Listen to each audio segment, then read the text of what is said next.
How am I supposed to run slides? Yeah. Anyway, so lucky here. They're saying truth.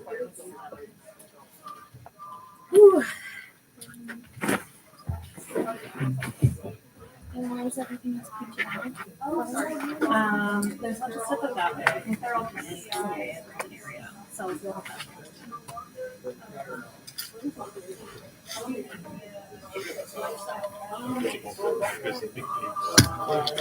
Pictures right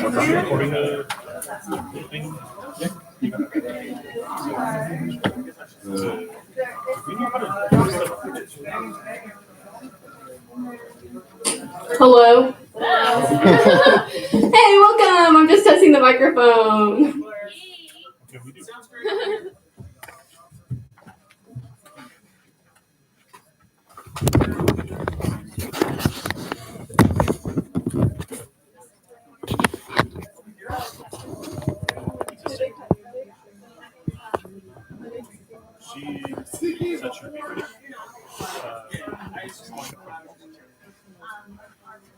I am testing the microphone again. What? Hello. Okay, yeah. I just wanted to make sure it was getting recorded. Okay, it's getting picked up by the Zoom.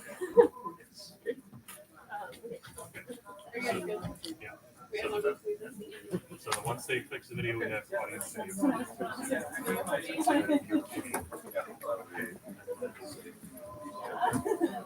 How are we doing slides? So that's something that Savannah and Lexi need to do. Do you want me to stay there with you? Would you feel better if I was here? I might just pull a chair to the side. Well, it should be. You all looking at me? Okay, perfect. Yeah. So the other episode is here. I don't think. Is that anyone or is there? So we are inviting the first actual inviting. But How are you feeling?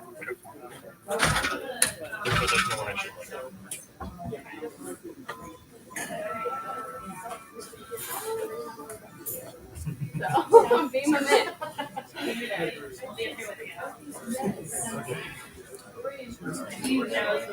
Oh, thank you.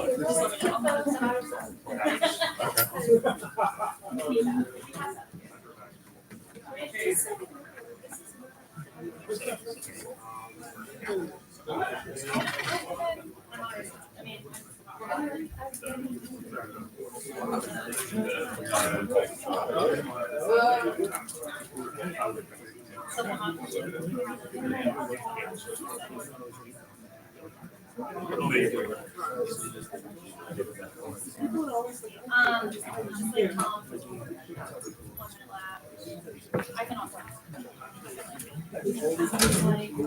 Hi, how are you? I think I'll probably say that you're on here. We're on. Okay. No,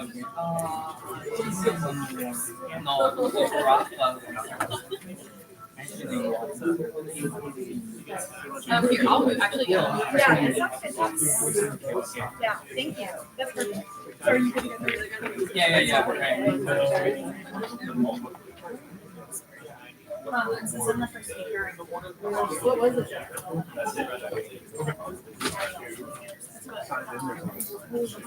Past all the snacks, goodies. And then if you need more, Yeah. yeah.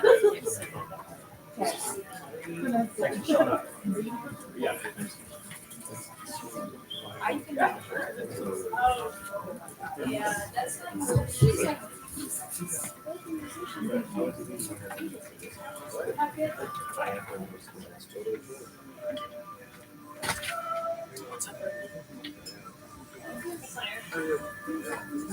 All right.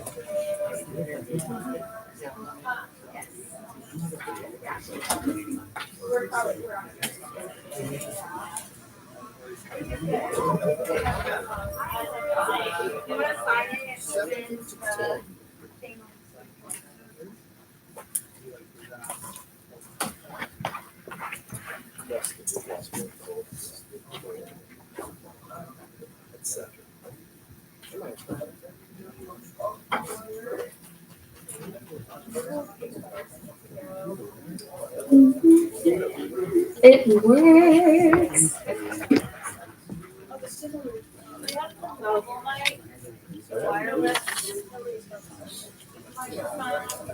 Hi. Nelson, right? Yeah, I'm Nelson. Yeah. I'm Holly. Yeah. I run the Instagram, so we should exchange numbers so we can, or emails Sure. or whatever, so we can share pictures and Sure. decide which ones. I can type on Okay. one. Yeah. Perfect. You're gonna be the sixth. So you're gonna be after these.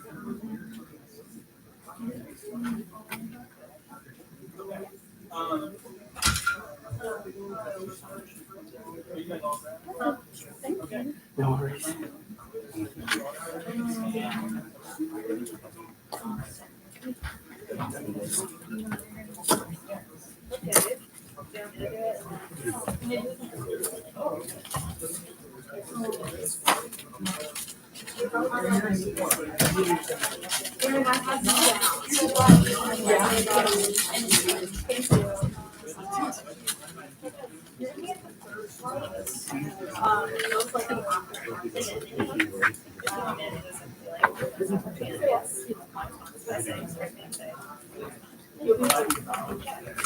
Yeah, go on. Hurry up, go.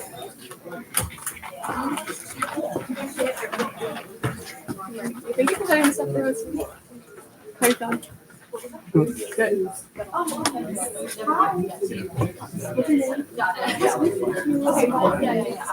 doing okay, that's fine. You see the ad for you anytime. Okay.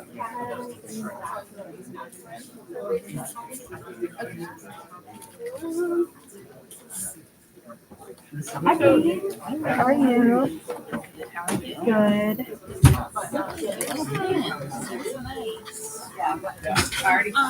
Do you have anything from Julie's taxonomy exam? You have to draw the whole.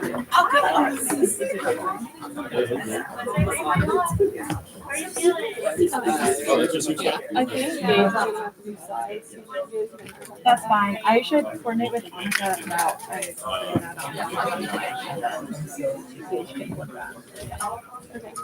Okay, just needs to know how to know. I will have. I think I'll just have Annika and Zab announce it. Okay. And I'll go run through the slides with them.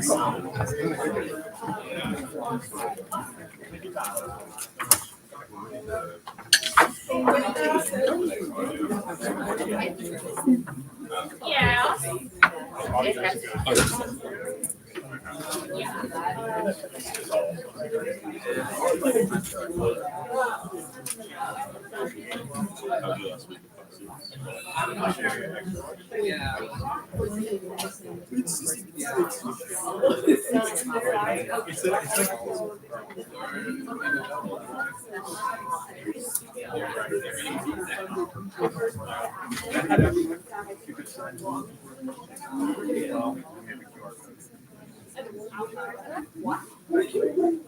Right here.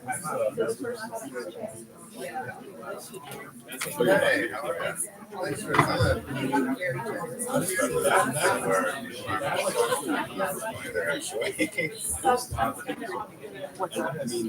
you know if that's our container? Because I want to look there. It's be a better place. I think it is. Yeah. Somebody has Zoom on there. So Okay, one of ours. Maybe.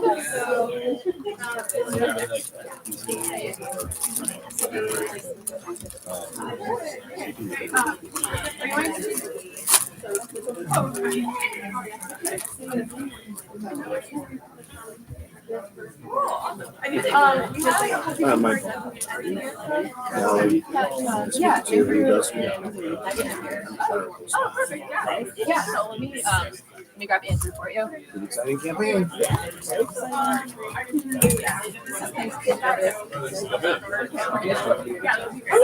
Oh, yeah. So they're just gonna do interviews now. Oh, okay. After. Okay. Never mind. Entomology. I don't know. I think we're all just friends.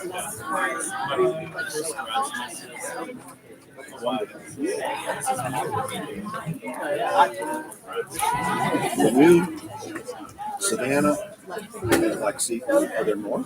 Yeah, there's about 34 of them. Asked one of them. She's like, so, you know, Like now. oh my God, how's the local place? Yeah, you got it. What? Oh my God, what are the chances? Right? Yeah. All the shit we forget. Are you sitting here? No, I'm gonna be bouncing between the live stream and the Zoom. Oh my God, yeah. No, I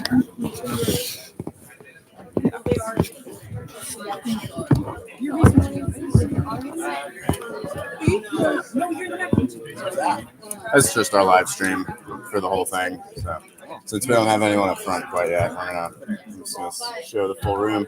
Hey, what's up?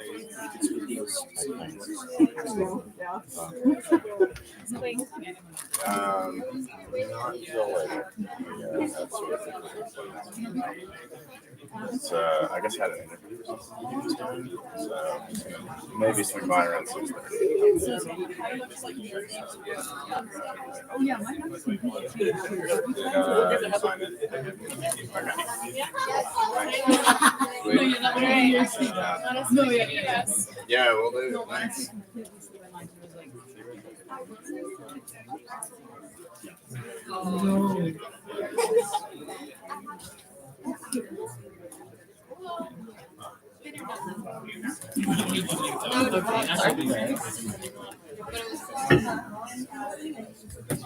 Well, all right. Yeah.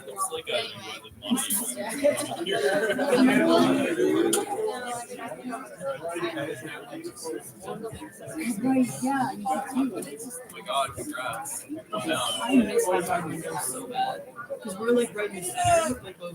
There's 8 of us. It's great. It's great.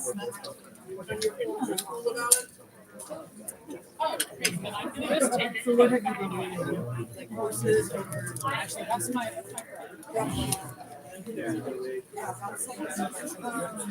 Hello.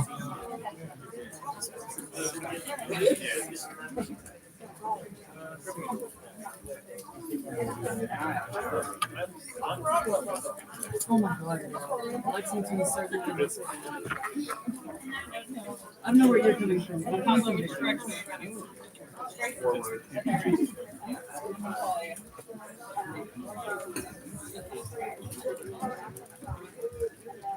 I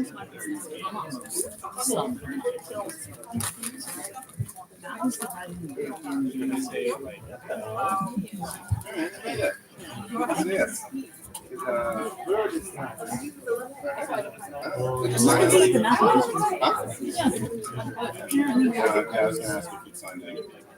honestly, I'm just like, I used to get paid $50 an hour. Now I get paid $15. Yeah. Do you know are those people coming? They were all in Mexico. Most of them said no. Some of them just never said anything. Yeah. Wow, moment there. Yeah. Like, I don't need that. The news would be like just as powerful than none of them too. Yeah. So, You're just looking such a chair. Nice.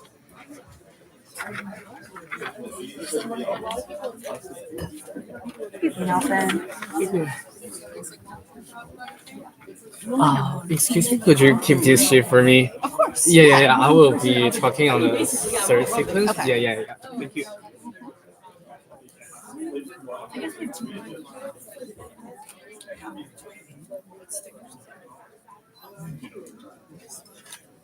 really, there's no one who's coming at you smarter.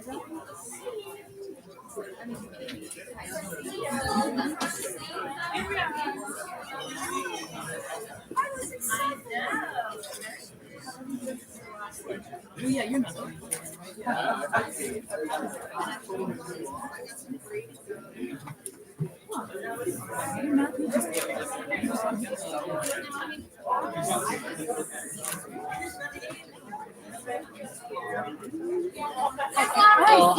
How do you pay?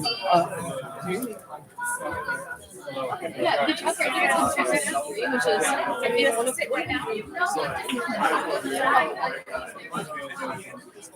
Great.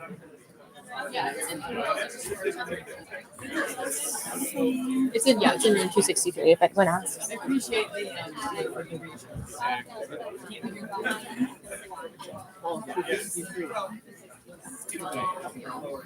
Should we ask everyone?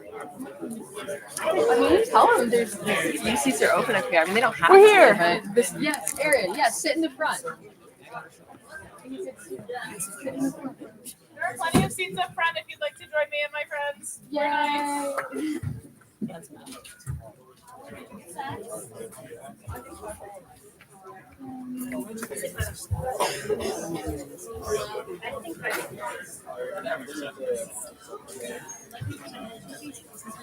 Oh, you use it.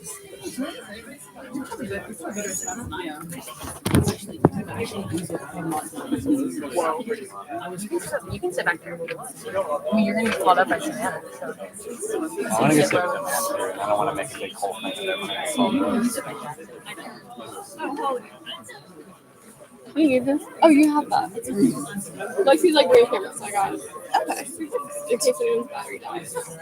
Sounds good.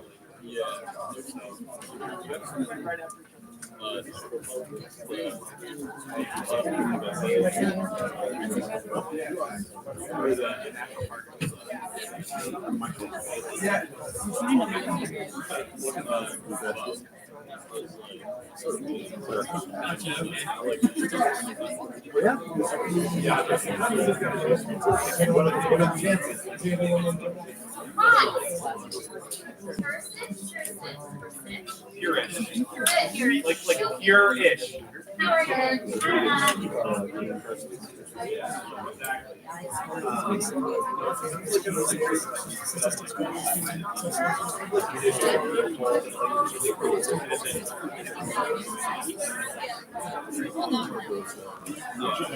It's an excuse.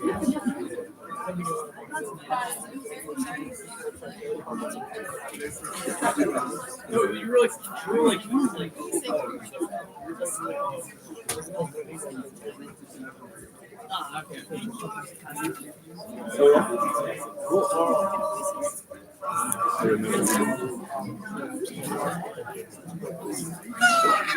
Can I pick it up when I pick up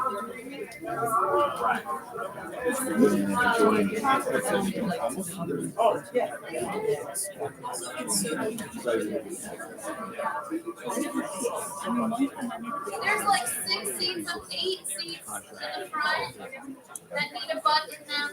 Please. Don't leave me alone. We all sat on this side. But this, since I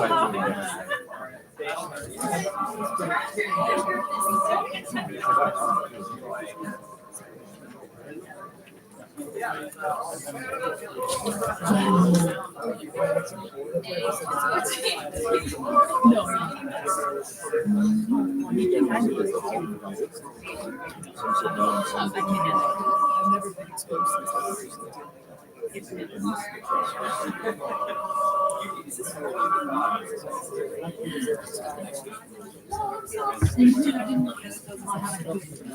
No, because you lose your hand. I don't need this. Yeah, What's that?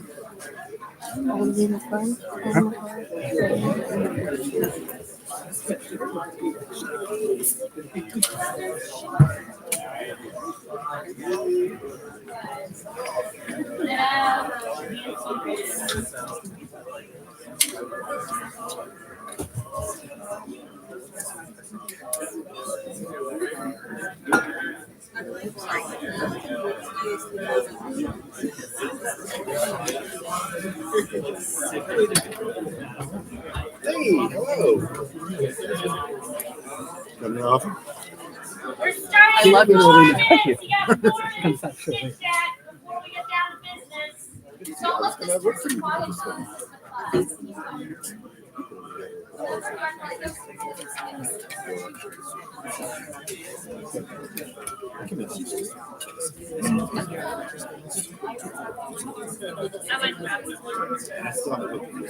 Yeah, it's insane. I was sick for a while. I'm not sick anymore. I'm exhausted. How are you? This period is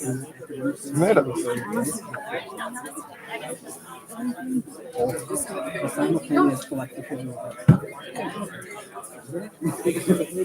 Yeah. but also my particular job is kind of faculty having time to do stuff. I open the supplemental calendar, so like now it's like, oh wow, I just we need it on this calendar year.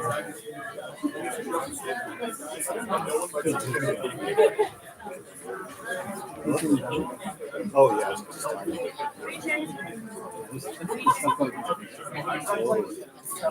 What I had was it was in a way it was nice. I woke up one morning sick, and then a few days, and it was over. I woke up nice.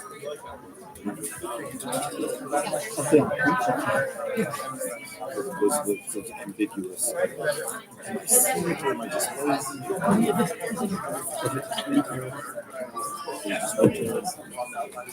love your draft caucus idea. I'm gonna make that one we announced last week. I didn't.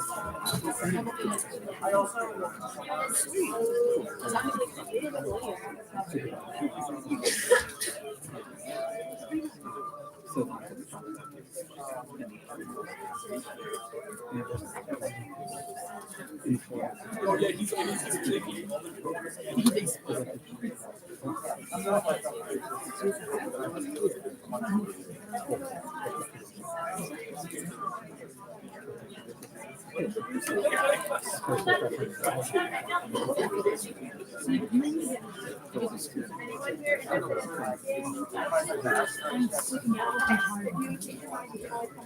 and by that I mean we never gonna meet.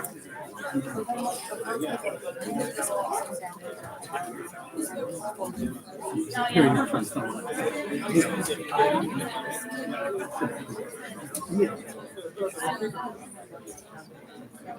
So true about non-meeting spaces too. You gotta try out.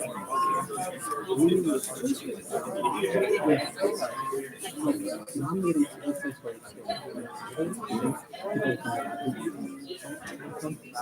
Exactly. if you say, come to you, you know, it's much easier to go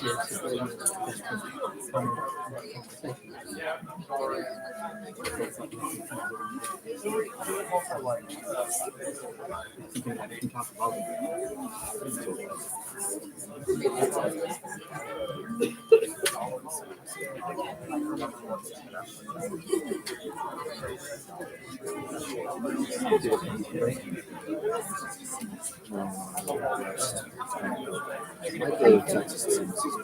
A little bit nervous.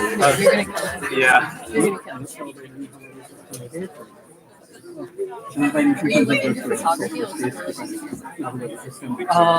Both. That's nice.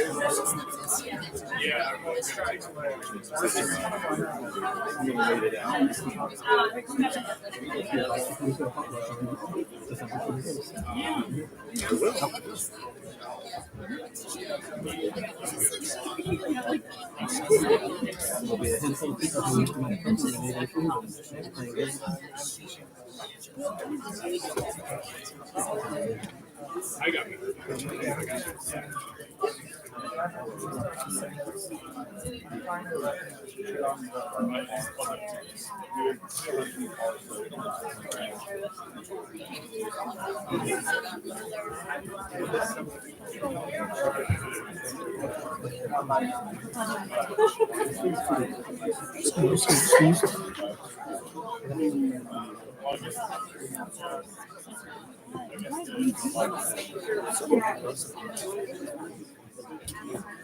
Fox News is watching. Radios. Do you want a run of show?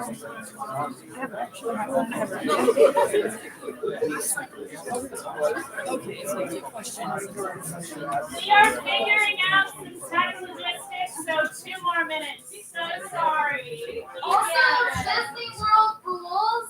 So but if there's a seat next to you that is open, would you raise your hand so that somebody that's standing can come and sit in an open seat? So please. So that we don't have to stand for a time. Right, I'm seeing no movement. No. Just know that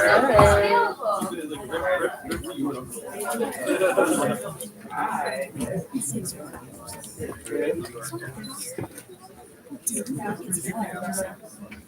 Also, while we're waiting, if you don't know the person's next to you, introduce yourself. If you sit next to them,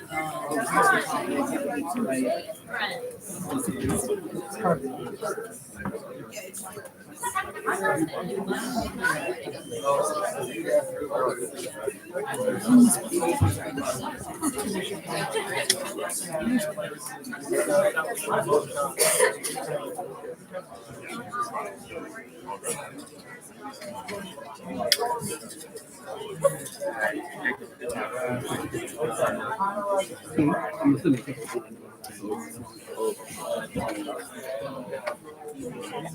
Where people are going to speak. Okay. Okay. Cool.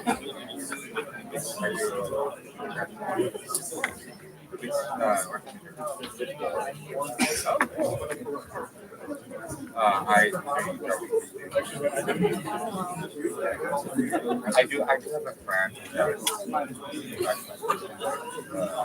majoring in stipends.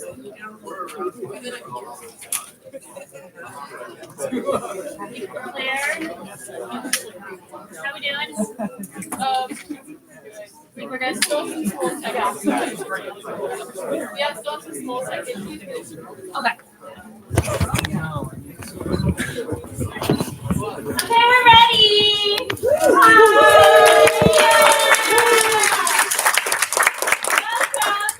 We are gonna get started as we do with a bit of a chant. It'll be a call and response. You probably know this already. It should be on the first page of your resource guide if you scan the QR code. It's very easy. I say fair pay and a say. You respond, we want that at UK. Does that sound doable? Yes. Yeah. Do it. Fair pay and a say. We want that at UK. Fair pay and a say. We want that at UK. Fair pay and a say. We want that at UK.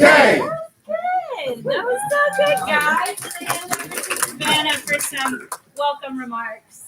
So, welcome again to everybody in this room. I recognize a lot of faces, but it's great to see a lot of new faces out in the crowd today. So, first of all, I want to say kudos and congratulations to us for filling up this room with a lot of people.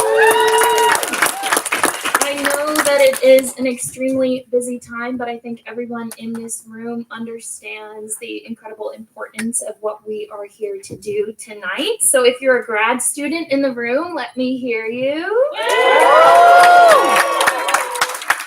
And then if you are an undergrad, a staff worker, a faculty member, or a community supporter, let me hear you. Okay. So I see you all, and before we get into it, I'm going to start us off with a little bit of logistics. So we are going to be in here for a little bit. We do have snacks in the back corner over there. So anytime if you're hungry, go get something to eat. We also, I know we've already sent some people upstairs, but we have childcare upstairs. So if you need to go get your child, see one of our greeters that you guys saw when we entered. There's also a QR code for resources for today that you also could scan at the front and through. It's also on our lovely little slide. So scan that so you have an idea of sort of how the next hour and a half is going to go. So during the time that we're going to be having speakers, I will be calling up speakers one at a time. Speakers will have 3 minutes to share their story about grad pay. If you haven't already done so, you can sign up to speak by seeing Lexi or Kat. Y'all, please raise your hands. We got Kat, we got Lexi in the back corner. You can sign up at any time, and we want to hear from as many people as possible. So we'll be starting with those who signed up in advance, but if you feel moved to speak, make sure you see either of these two people. We really want to hear everybody's stories tonight. And then of utmost importance, this takes a lot of guts to get up in front of all you lovely people. I know we're all wonderful, beautiful, respectful people with smiling faces, but making sure that we're giving the people who are speaking the floor that silence and respect is super important tonight. We also have media liaisons. So if asked to give an interview as a grad student, please direct these reporters in the room to our media liaisons. If you are a media liaison, would you raise your hand, please? So we've got a couple in the room. So these people are ready and prepped to talk to the media, so direct them that way. And then if we are over the capacity of the room, I might ask some of y'all to step out if you've already given your story and to watch the live stream over at our overflow spot, which is by the social staircase that y'all passed when you came in. And a link to the live stream is in that resources doc.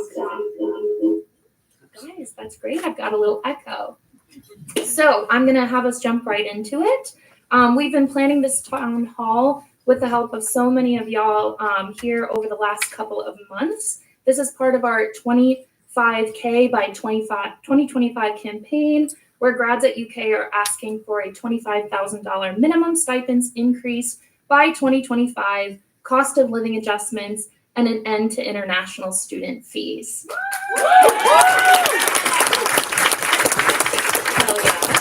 So over the last few months, we have been meeting with deans and members of the Graduate Stipends and Benefits Committee, which is a committee that sets recommendations for graduate student stipends. And we have asked them to support higher stipends for grads. In our conversations, we've heard from these people that they didn't know that graduate students are struggling, or that they think that our current stipends are already enough to live off of. And I think y'all know that this isn't true.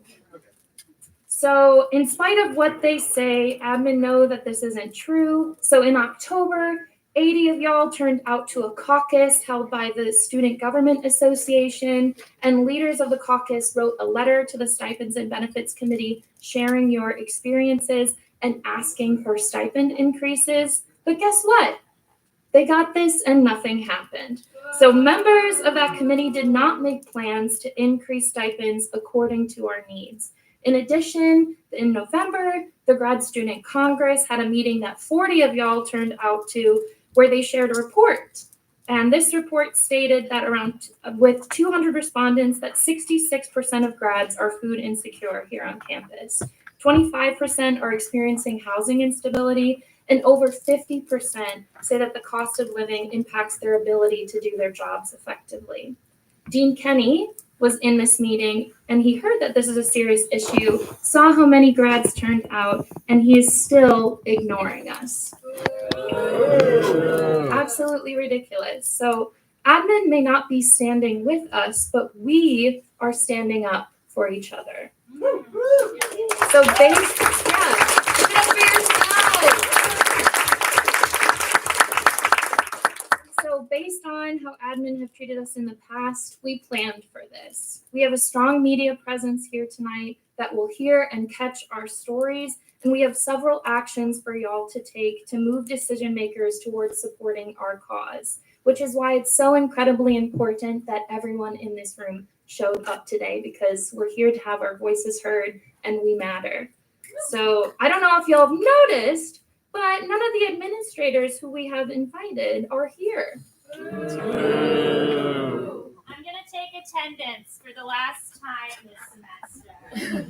It doesn't look good. Dean Kenny, Dean of the Graduate School, not present. Dr. Frederick, co-chair of the Graduate Stipends and Benefits Committee, not present. Dr. DiPaola, the provost, not present.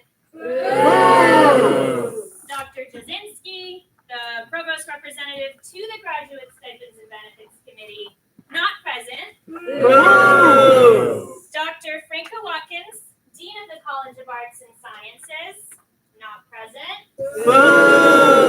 Dr. Meyer, Arts and Sciences representative to the Graduate Stipends and Benefits Committee, not present.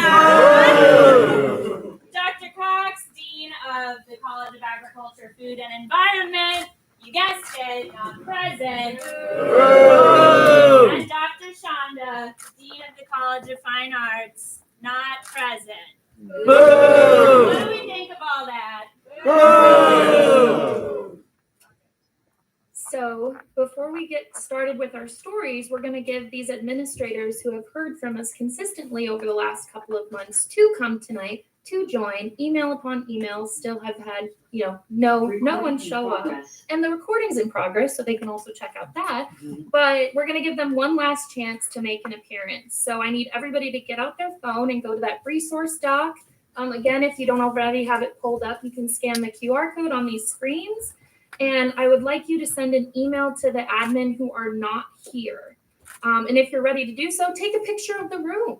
Show them what they're missing. We have to consistently call, these people out because clearly we haven't done enough. And I think we're doing plenty. So call them out. Where are they?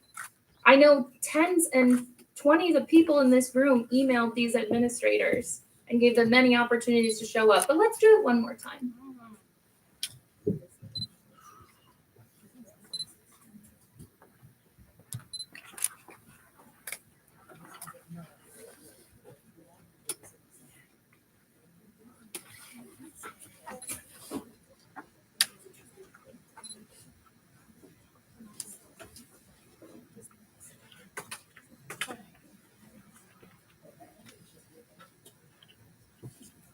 If we could hit the next slide. While you're sending an email, if you're like, what do I say to these people? Oh, you don't even have to think. But I mean, add your own flair. Add your own pizzazz.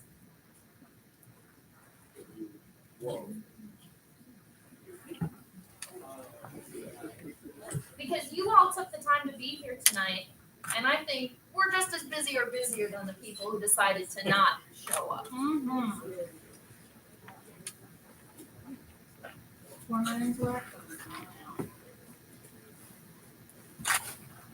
So I'll give y'all a couple minutes.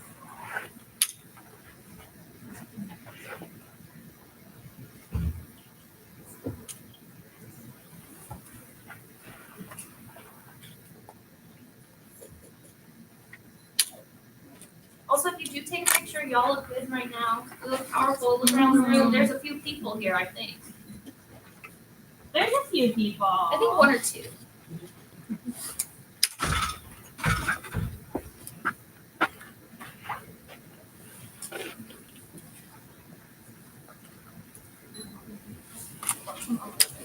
I'm going to give y'all one more minute, and then we'll jump back into it.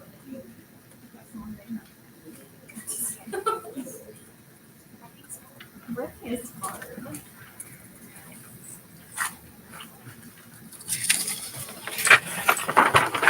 Away she goes. All right. I'll let y'all keep wrapping those emails up. Again, let them hear from you. Let them know what they're missing. But I'm going to have us jump into the stories for tonight. So I'll be introducing each speaker to the floor.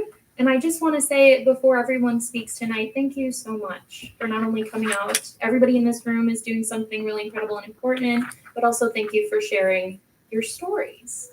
So I'm going to have us jump right into it. And our first speaker tonight is Annika Jensen. She is a grad student worker in the English department, and she's ready to share her story with you. With each speaker, if you feel comfortable speaking without a mic, because everybody's going to be respectful and quiet, please feel free to sit out front. Or if you want to join me, if you're feeling like you need a mic, you can join me and take, one of the few chairs that are sadly open tonight. Okay.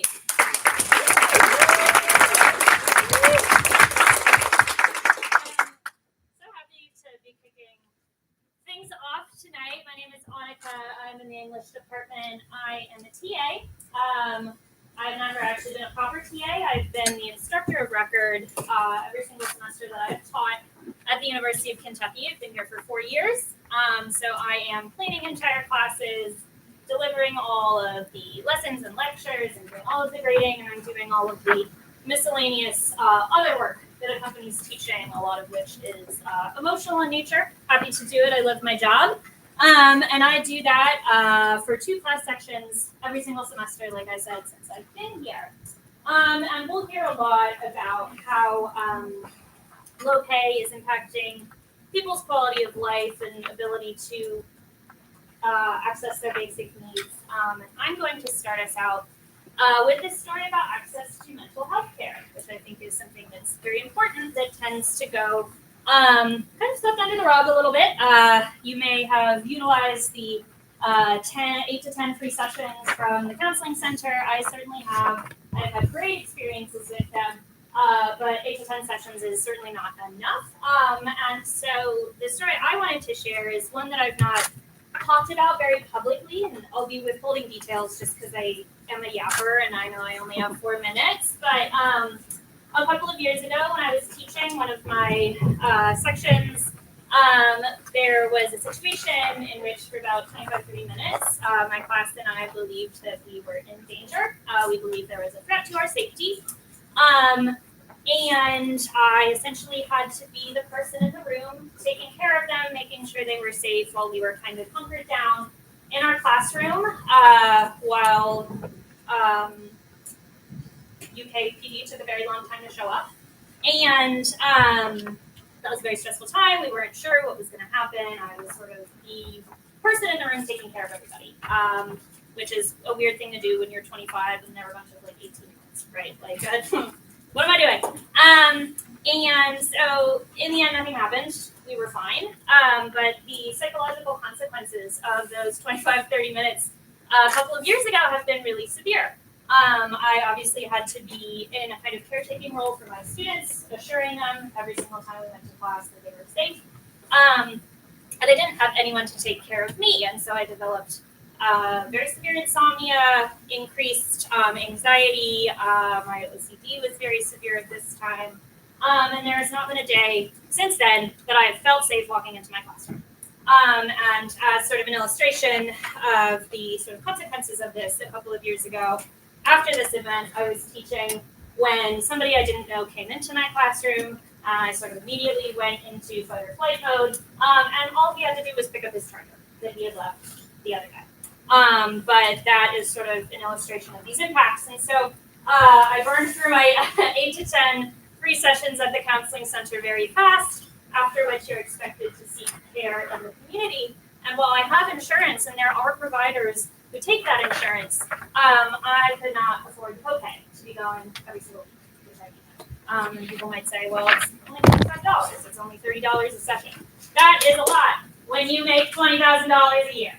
And so I went through all of that, still needing this care, doing essential work for the university, potentially putting myself in danger for $20,000 a year. And so we'll hear from people about how the university wants to tell us that the standards set by the Oklahoma State University are acceptable when we know that they're not.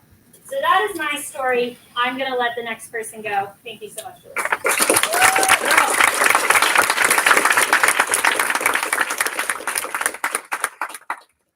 Thank you, Annika.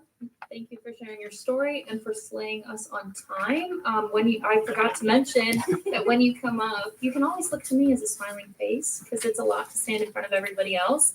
But I'll do a little finger wag at you when you've got like 1 minute left. But we want to hear your stories. So thank you, Annika, for sharing yours. And to bring us into our next speaker tonight, we have Dorian Cleveland, a grad student worker in the history department, and he will be giving us his story next.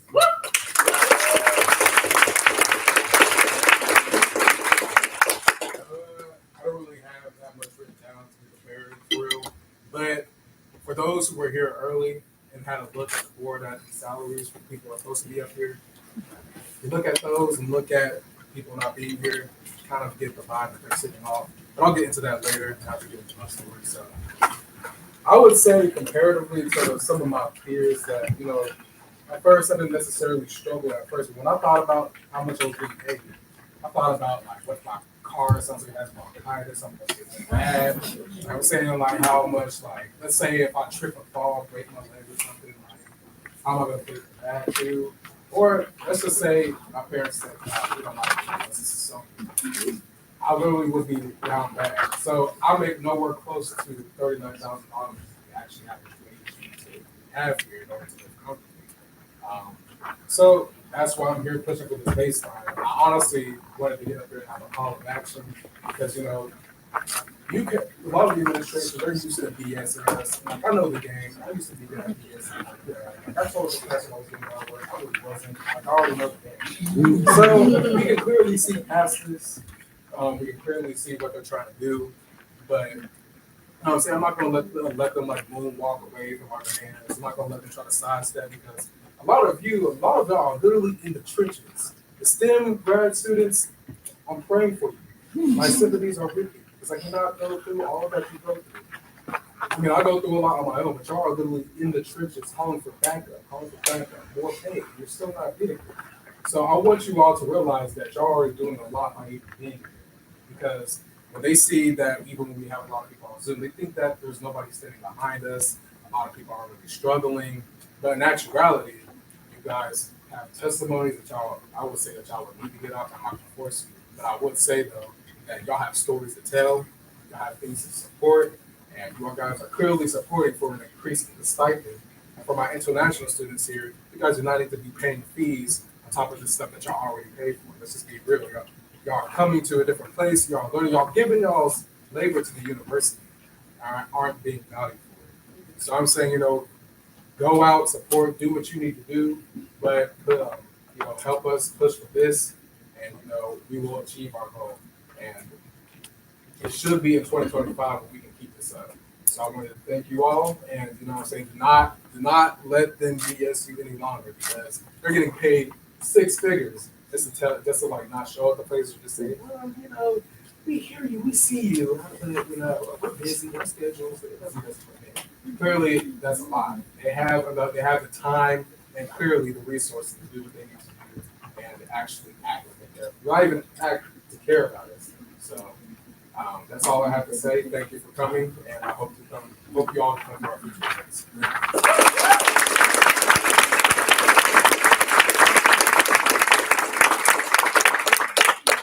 Thank you, Dorian, for speaking with us. And I just want to reiterate something that Dorian said. It is incredibly shocking to see the people whose jobs is to hear us out and fight for us. Like when you are the dean of grad students, where are you? We're here. We're ready to share with you our stories when you tell us you don't understand that we're struggling, and we're here and they're not. So thank you again for being here, everyone. So to introduce our next speaker is Nelson Meng, and he is a grad student worker in the GWS department. So welcome, Nelson.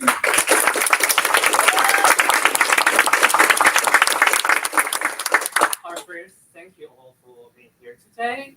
Showing that you are willing to stand up for yourself, for those you care about, and for those who at this moment might not be able to join us. I'm not being these persons, but those students who are really handle with their stuff. And I'm as an international student from China, I deeply understand the challenges of making the decision to come here today. There's a lot of gatekeeping that happens which discourages us from voicing our concerns. Language barrier is gatekeeping. We do not want to sound like or look like dumb, and it is very challenging to learn all those administrative jargons, which I'm still on the way to learn that.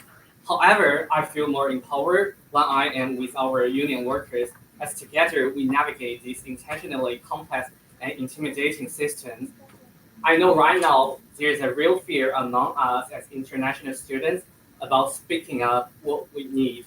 We are all too aware of how quickly we can be labeled as asking for too much as foreigners in the United States. And I'm sure I'm not the only one feeling this way. But when all we asking for is just a basic living wage, a term our university likes to downplay as just a stipend, isn't it disheartening that an institution which claims to support the common good might view our request as unreasonable? My salary is a really great one. I earn 90,000 per year. However, I might be one of the luckier among those who earn the same. I live in Bradpage, which just costs like $430 a month. I don't drive because my friends might take me to the grocery stores, and some of them are here today. And unfortunate because I don't have any family here to support. Instead, my parents helped me financially during my stay in the United States. I don't have chronic medical conditions that require ongoing care. However, for those without the same privilege and luck, unexpected or routine expenses can be devastating. We can't afford to be sick. We can't afford mental health care. And as F1 visa holders, our ability and that of our dependents to earn a living is severely limited. This semester, when I visited a student dental clinic in UK, I learned that they had dropped out of the insurance network, which we are paying for. The front desk staff informed me that there are still several clinics on Nicholasville Road that are covered, but let's be honest, Nicholasville Road is long and can be even longer for international students like me who cannot afford a car. My dentist expressed her frustration too as a graduate worker because she discovered that her own rights to receive care at this clinic she is working at now are now denied. Every road and journey can seem long and short at the same time. As some of you may know, the university is set to discuss our stipends this coming January. Now is the time for us to push this journey one step further.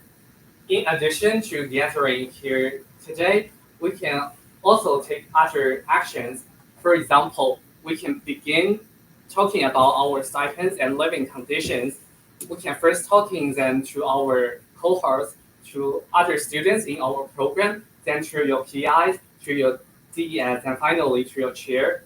As some of you may know, the Graduate Student Congress has voted in favor of co-authoring a letter addressing our living conditions and stipends to the university.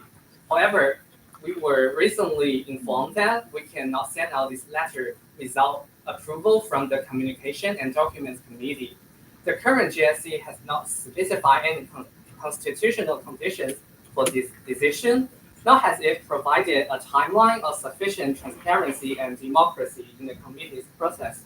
I encourage you to speak with the student representative in your program or even considering becoming a rep in the future. I'm not sure of what the future holds, but I'm certain that as we stand in solidarity, we will finally achieve what we all deserve.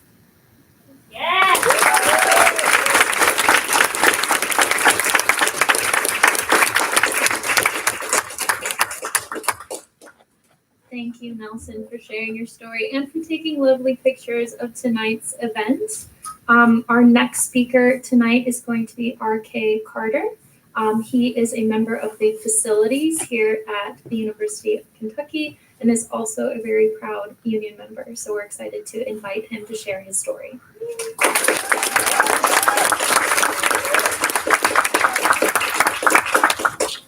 Thank you for everyone for coming today. It's really great to see such a large group of people sharing in this fight.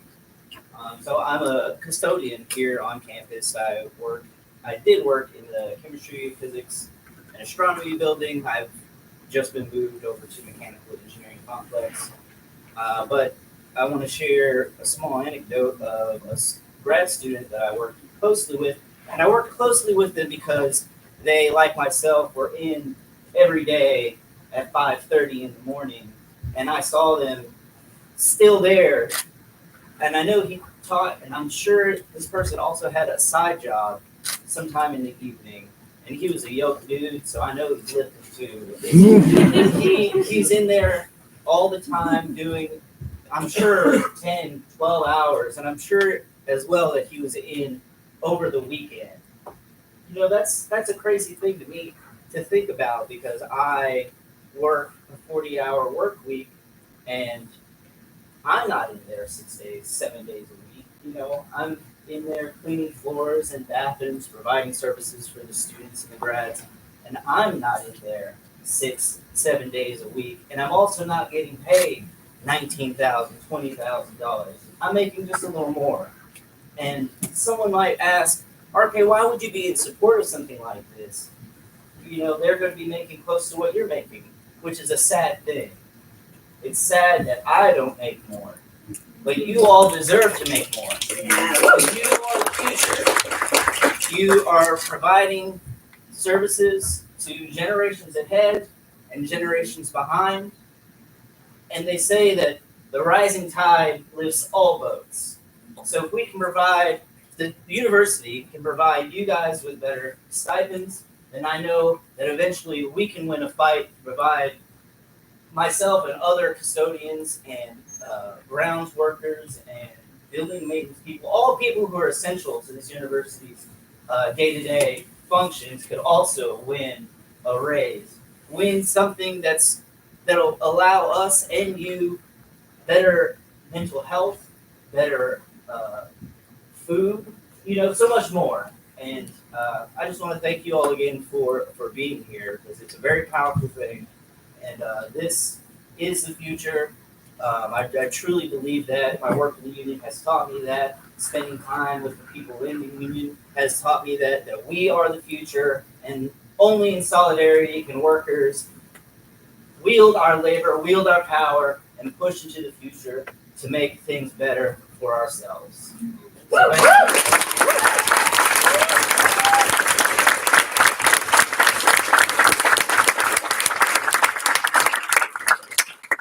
Thank you so much, RK, for sharing your story, standing in solidarity with us, and also for continuing to keep the place that many of us call home, beautiful. Our next speaker tonight is Anthony Bernardi, a grad student worker from the statistics department, and he will be sharing his story with us.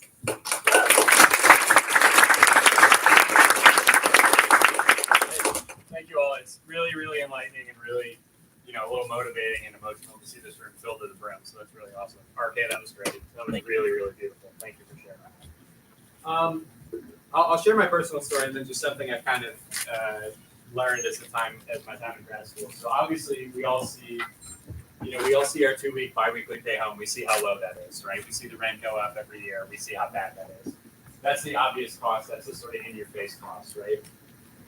I think there's also a hidden cost to grad school, which is, you're sacrificing for now in the hope of a better tomorrow for yourself and for the people around you. But I think there's a hidden cost because there's no opportunity to save for personal goals in the future. There's no retirement savings. There's no employer match. There's no anything like that. So if you save for the future, you have to do that yourself.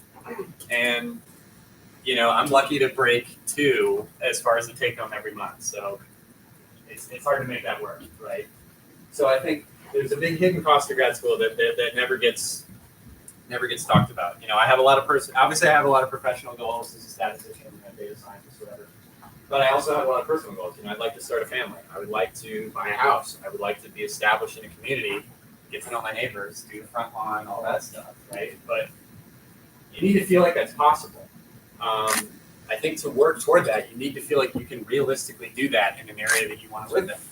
And when you don't have that future opportunity to save, when you feel like you can't put that away for the future, it feels like how are you going to make it work, right? So I think that's something that, obviously the administration doesn't talk about a lot of things, but I think that's one of them. And then in a personal story, my closest friend from undergrad, one of my closest friends from undergrad got married about a month ago in Connecticut. She's doing postgraduate work there, and her husband from out there. So I would have had to go out there was planning to go out there and see the wedding. And I had to tell her that I couldn't go. And there was no reason other than that I couldn't afford it.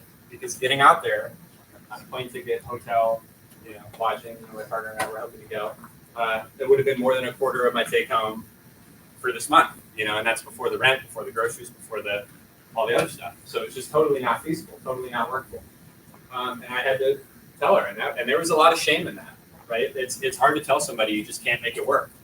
And that's entirely because of the this is entirely because of the lack of stipends. That's why we're all here. So, yeah, that's my personal story, and thank you all again for being here. This is really, really great. So.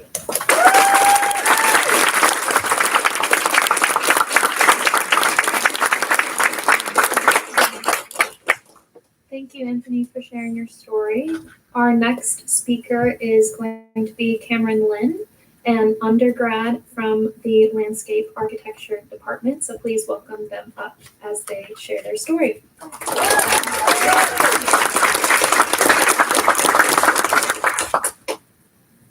Hello, everyone. My name is Cameron Lynn. As I said previously, I'm an undergrad worker in the Department of Landscape Architecture and a member of our Union United Campus Workers. And over the past year, I've watched all of you all of the grad students, work tirelessly to grow, power, and fight for 25 by 25. And I think administration not being here is extremely telling of how powerful you all are. They are scared of you. They're extremely scared. And that's because without grad students, the university would not be where it is today. I would not be where I am today without grad students. Grad students provide so much for our student body and for our university. They teach us, they manage us, and they support us. This year, I've learned that collective action works. I've managed my time a lot more efficiently thanks to the work of grad students. I've been supported in the work that I've been able to create this year thanks to grad students. Making ends meet is not something that grad students should have to focus on. Imagine how much more support me and the rest of the student body could achieve and could be provided if living paycheck to paycheck is not an issue that grad students face. I'm very thankful for all of the support that I've been given by grad students over the 2.5 years I've been at UK now. I want you all to know that undergrads are here to support you. If you're an undergrad, please share and support.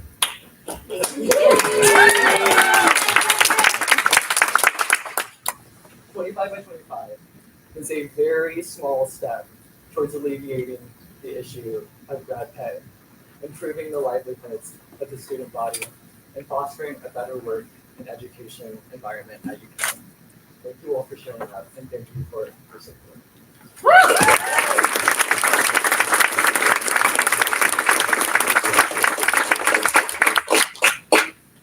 Thank you, Cameron, for sharing your story. To give ourselves a little bit of some extra motivation, would we like to do another cheer? This one is pretty easy. I'm going to say, UK, you can't hide. Our campaign is campus-wide, and then you're going to repeat it back to me. I'm going to go again, switching the words up ever so slightly, and then you'll repeat that back to me. Nice and easy. Can we do that? Yeah. UK, you can't hide. Our campaign is campus-wide. UK, you can't hide. Our campaign is campus-wide. UK, you can't hide. We can see your greedy side. UK, you can't hide. We can see your greedy side. Woo! We have another action for us to take. Again, I know they're not here. They're trying very hard not to listen to us, but we are going to make sure that doesn't happen. Is there a slide with this? With the calling Dean Penny's office? We're going to do what I think is just so fun, and we're going to call Dean Penny's office. He has to get into his office tomorrow and account for several dozen voicemails. So his phone number is up here, as is his salary. I don't think all of us in the room can buy and take that. So again, if you go back to your resource sheet, there should be a call script for you, which of course, I think that's number 4. Hang on. Okay, number 2, call to action, call the Kennedy's office and leave a voicemail. So you're going to say, hi, my name is my name. I work in, is there any way we can get the script up on the screen so we don't have to look at our phones and also talking to them at the same time? Is there any way to do that? Or you can look at your friend's phone while you're doing this, but we're going to call his number, leave a voicemail, tell him we need baseline stipends of 25.5. And then he's gonna have a really bad morning tomorrow. So get to it. And it's okay that it's loud in the background. He can know that we were all here together at once. That's all right. You're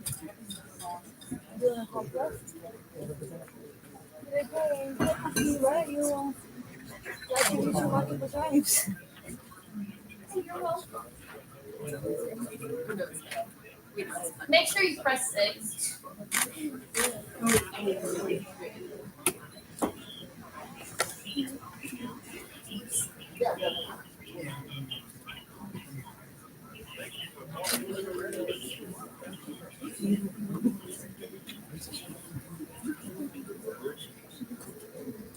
Hi, Dean Kenny. My name is Savannah Fussell, and I'm a graduate worker in the Department of Entomology. I'm calling because I'm struggling to live off of my low stipend, and I need you to use your role as the dean of the graduate school and co-chair of the Stipend and Benefits Committee to support the well-being of grad workers. We need a baseline stipend of at least $25,500 to match the cost of attendance you all have listed on our grassroots website, the elimination of tuition fees for international students, and a commitment to align our schedules with the hospital. I know you were invited to a really important town hall tonight, and unfortunately, in a room full of 100 people, I don't see the tax spot that we are listed. So I look forward to hearing what you have to say about aligning our schedules with the hospital living. So much.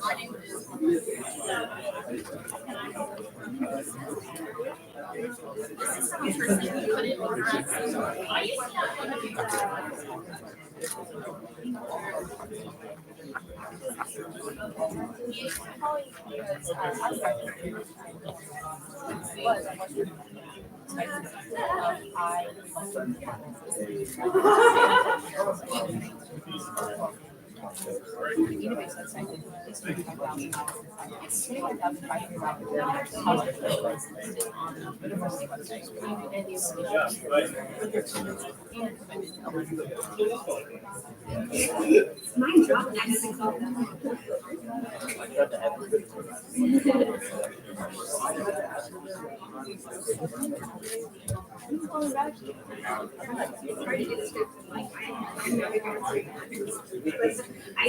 Hello, my name is RK, and I am a custodial worker here on the UVA's campus. And I was hoping to see you tonight at the town hall so that we could hear, so you can hear my story and the stories of other graduate workers other stipends. But unfortunately, it's pretty sad to see. But I stand with grads in the 25 by 25. So please use your power to make that a possibility. Thank you. Have a nice night.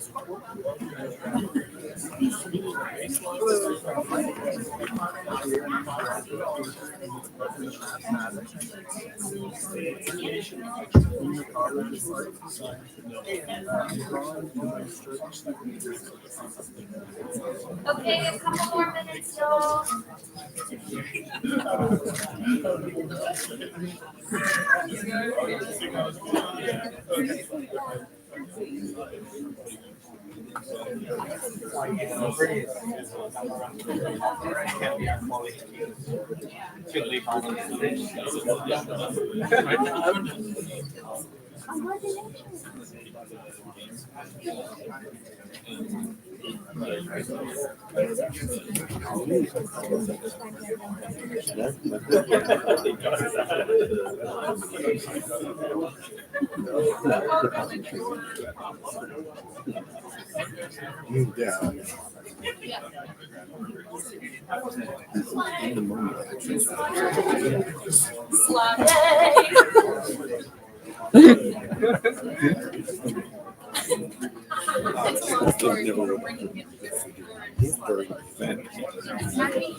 All right, y'all, we wrapping it up?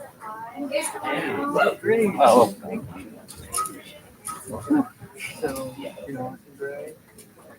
Alrighty, we're gonna get back into some worker stories, but I want you all to know how incredibly important that phone call just was. This is the dean of the graduate school. This is the person who stands up for us and who's making, 10 times, 15 times more than everybody in this room makes. their job is to be here and listen to us and fight for us and make things better. So that was an incredibly important phone call. So thank you all for making that. So we're going to jump into our next speaker. And I just ask that if you're going to speak, we're going to have you turn this mic on just to help you a little bit in your production so that everybody hears you when you come up. So our next speaker is Jackson Wages. He is a grad student worker in the math department, and we can all welcome him because he's already up here.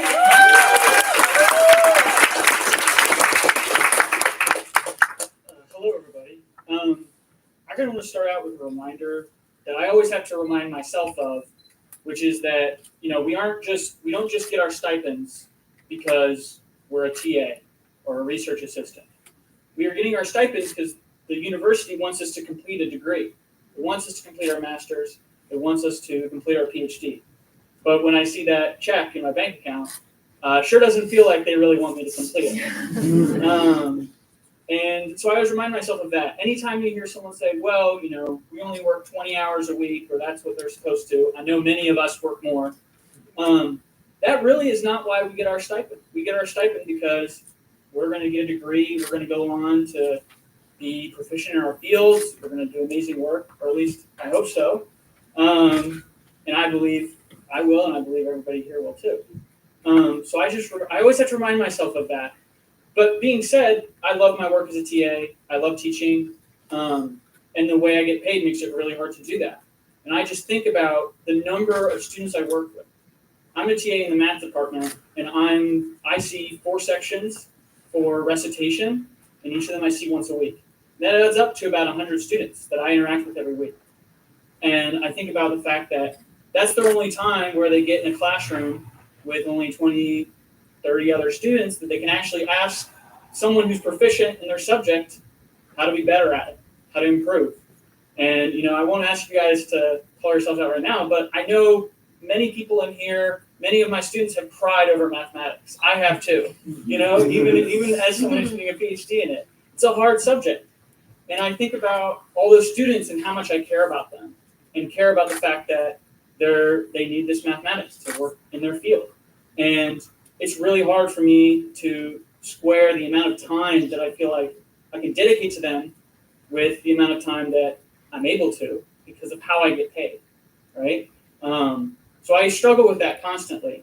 And that's why I'm up here fighting for 25 by 25, right? Being better pay means I'm a better TA. Those students get better grades. They learn the material better. Like, it benefits the school. I mean, I'm proud of the work that I do. I've got Kentucky on. So, I want to be paid to be better. And I don't understand why these people here won't show up to listen to that. So that's my story.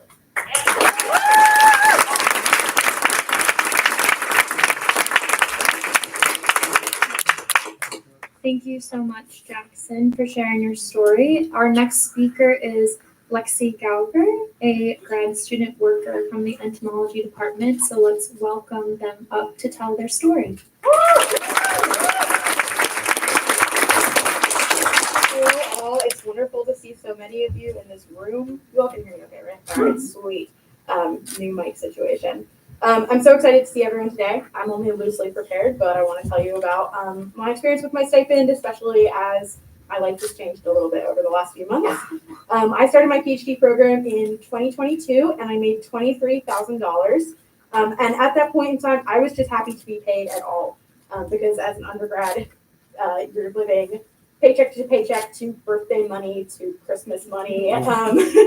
So I was just happy to be paid at all and to have some consistent income.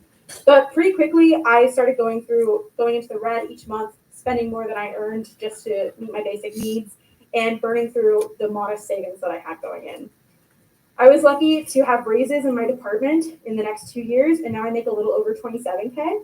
I know to some of my friends in other departments, this seems like a lot, but it's really not enough at all. The stipend allows me to cover my basic needs and be stable month to month, but I'm still basically living paycheck to paycheck.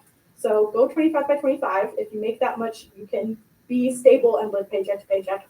But it's not enough money to be able to save for emergencies, to contribute to my Roth IRA that hasn't seen a dime since I was a sophomore in college. or to save for my future, or like heaven forbid, take a vacation or have some fun once in a while, which we all want to do and deserve to be able to do as well. But in the last 6 months or so, my financial situation has started changing because of my health. I've been diagnosed with long COVID, and for me, that means I'm like incredibly tired all the time. I need to sleep 10 to 12 hours a day. I've lost a lot of my muscle strength. For example, like in April, I would deadlift twice my body weight just for fun. Today, I struggle to carry my groceries in from my porch to my house. And if I do too much activity, I basically feel like I have the flu for a couple days afterwards. So I can show up here and look basically normal, or I can go to a lab meeting or a meeting with my supervisor and I seem fine. But I'm going to be on the couch for the next 48 hours with muscle aches and a headache and just feeling terrible. So the thing that I really need to be able to do to improve my health is to take some time away from work. But because I live paycheck to paycheck, I can't save any money. And so I have no savings that would cover me to take time away. We don't have paid medical leave. So if I took time off of work, I would be getting no income. I would also lose my health insurance. So this really isn't a feasible solution. But if I had made more money previously and been able to save, or if we had any of those provisions, getting to keep our health insurance, getting to go on medical leave, anything like that, the situation would be different. It's also really expensive to be sick. And things that I treated as luxuries before, like getting my groceries delivered or getting takeout, they're now necessities to be able to save every bit of energy that I can. And then I add expenses like appointment copays and more prescriptions, and my budget is tighter than ever. I often forgo things like supplements, devices, and other treatments that I could use to try to help me get better or to make my life more manageable with this illness just because I can't afford them. So yeah, that's my story. Even if you feel stable, things can change in your life at any time, and we deserve the dignity and the stability of making enough money for our work to be able to account for those variables. Thank you. Yeah, that's right.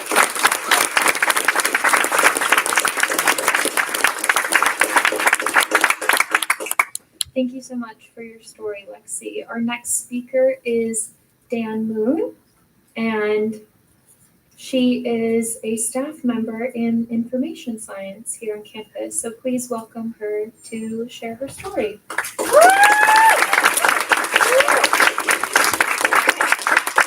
Hello, my name is Dan Moon. I'm a staff worker here at UK. I'm a member of our organizing committee of United Campus Workers at UK. And so I just want to say on behalf of the staff workers, the faculty, undergrads, facilities workers, the rest of the membership here at UK, the hundreds of members that we have at UK and across the state, we are with you and we have your back and we're always going to be there. And that is really what makes our union so strong, is all of us standing together.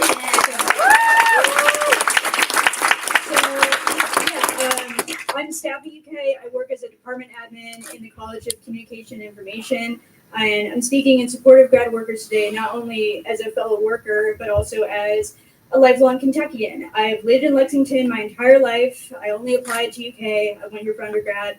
I couldn't imagine myself going anywhere else because I love Kentucky, I love UK, and I love working here. And I love playing a small role in advancing the university's mission.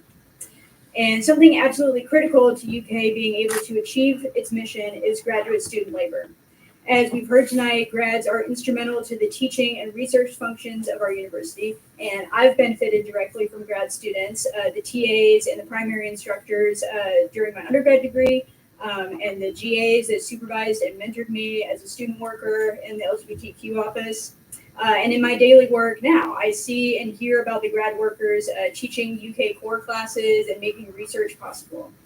But when we don't compensate them fairly, and when we subject them to working and living conditions in which they cannot thrive, grad workers, we threaten our ability to achieve UK's goals. And I want to give you a specific example of one of these goals. On October 18th, the Board of Trustees passed a resolution instructing the president and the entire university to take actions to advance the health of the Commonwealth of Kentucky and its people. The actions the board has directed us to do involve training and developing the state's workforce, bolstering innovative research, and strengthening the UK's healthcare enterprise with partnerships across the state. And then the board lays out 4 specific steps to take in pursuit of this goal, The first of which is to, quote, develop a specific growth strategy aimed at responding to the health-related workforce needs and shortages in Kentucky. The growth strategy should include capacity needs in terms of talent and infrastructure to support these efforts. And the resolution goes on to define a highly skilled and prepared workforce as more students enrolled and graduating on time.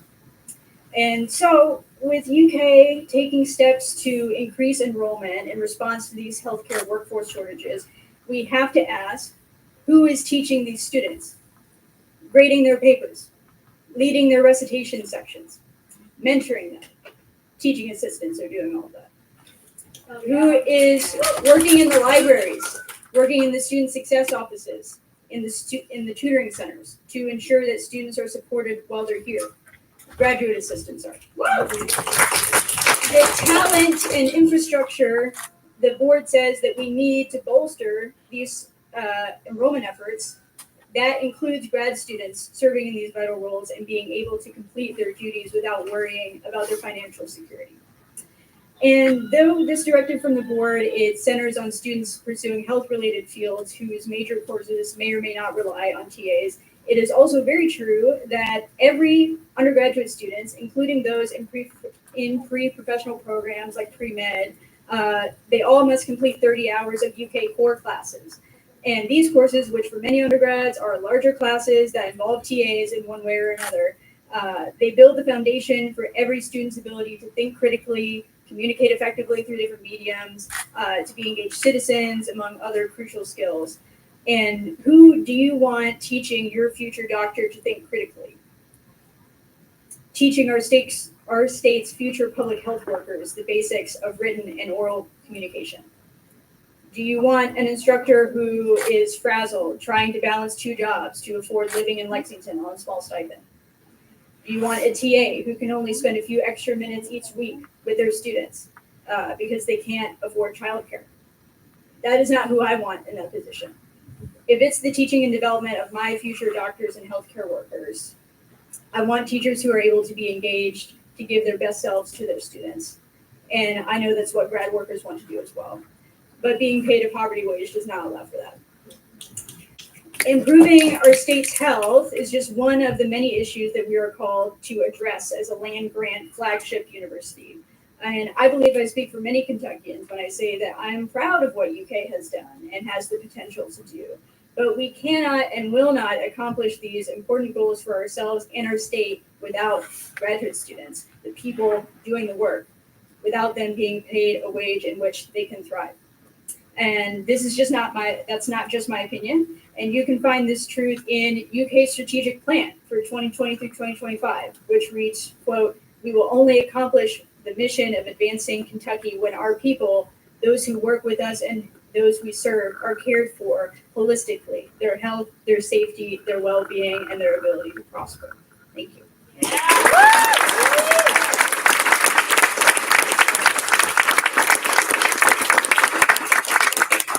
Thank you so much, Dan, for coming and sharing your story and standing in solidarity. Our next speaker of tonight is Hans Purish, a grad student worker in the geography department. So please welcome him up.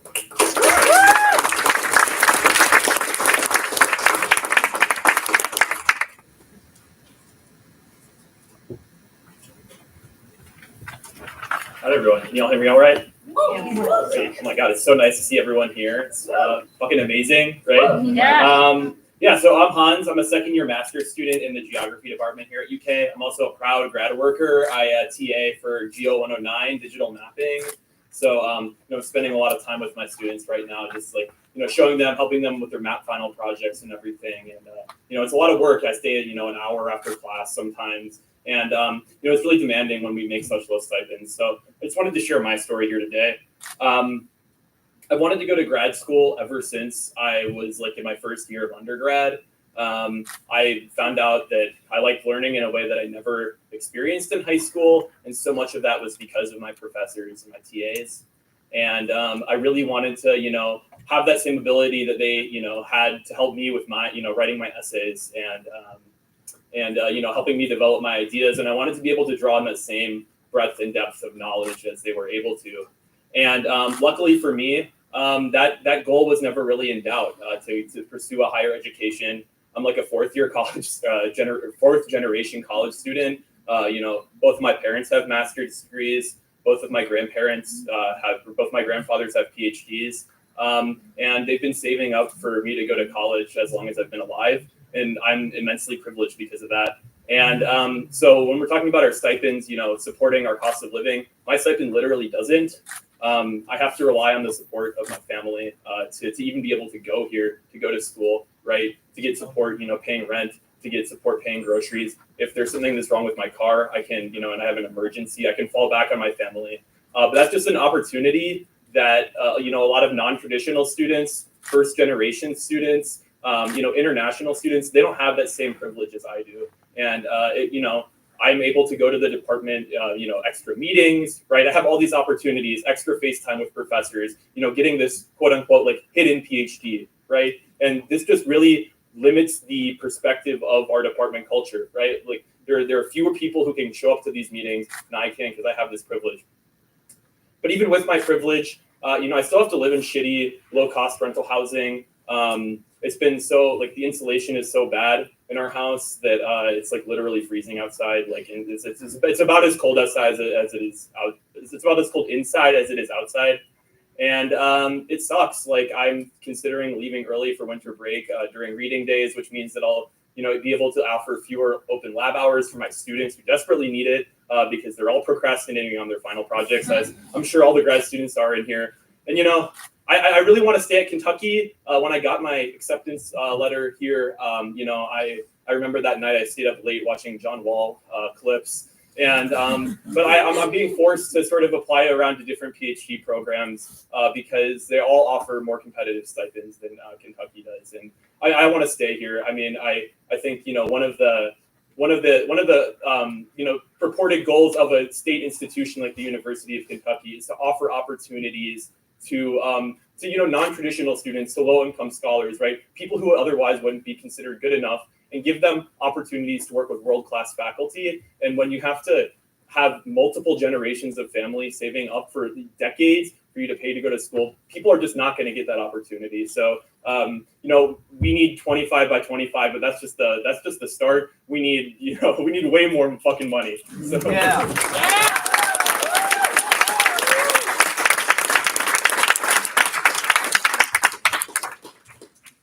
Thank you, Hans, for sharing your story, and we'd love to have you stay at Kentucky too.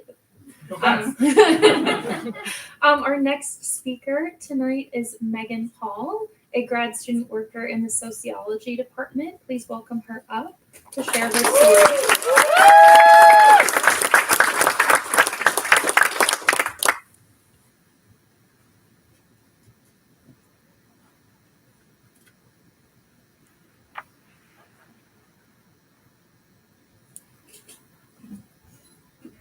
Hello, everybody. Thank you for coming tonight.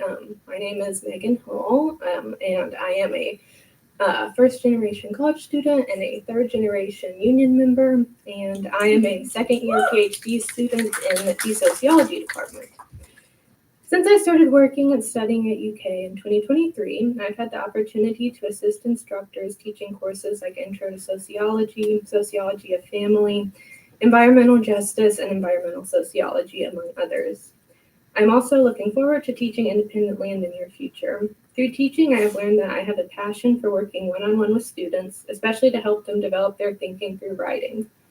It is an amazing thing to watch a student grow over the course of a semester, especially when you know that your instruction helped them get there. However, despite the joy I derive from teaching, doing the job in the context of being a graduate worker is challenging. As others have explained, it is very difficult to balance grading and helping students while also keeping up with your own coursework. And this is, of course, exacerbated by our low wages. When I signed my admissions offer, I received a stipend of about $19,000 annually for 5 years. In my first 2 years, I received top-up funds from my department that amounted to about $6,000 for a total of $25,000. In my third year, those top-up funds will reduce to about $2,000, meaning I will make about $21,000. And in my fourth and fifth years, I will not receive top-up funds and will have to apply for other funding sources if I want to make more than my stipend. I do not blame my department for this, as they do the best they can with the lines they receive from the graduate school and the departmental scholarships they have from donors.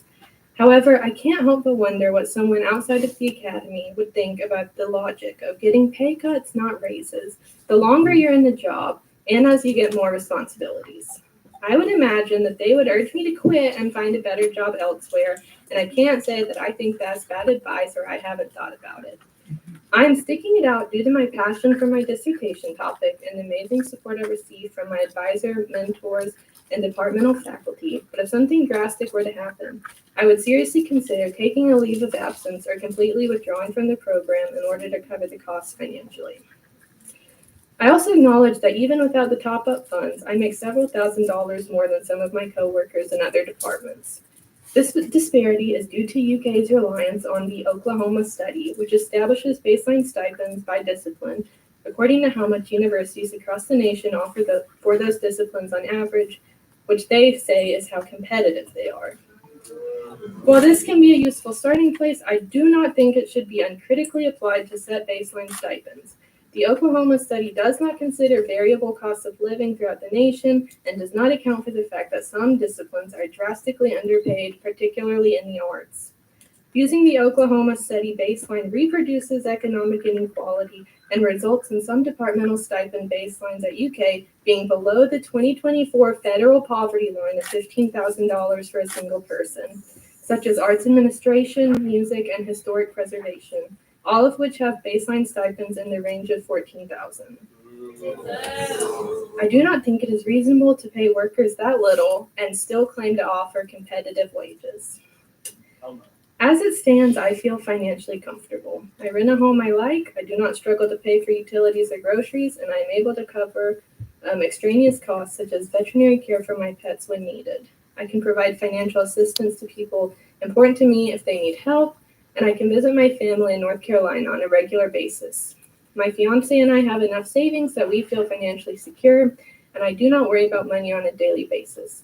However, this is not the norm for grad students, and this financial security is certainly not due to my wages from UK, but from my fiance's wages from working in banking.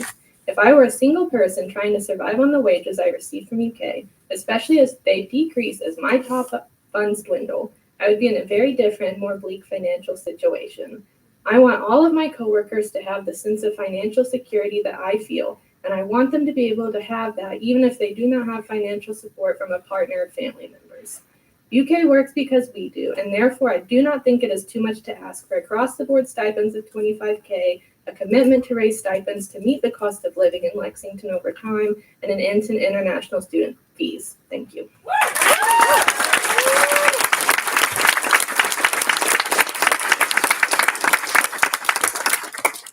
Thank you, Megan, for sharing your story. Our next speaker is Matt Hyel, a staff member at UK here.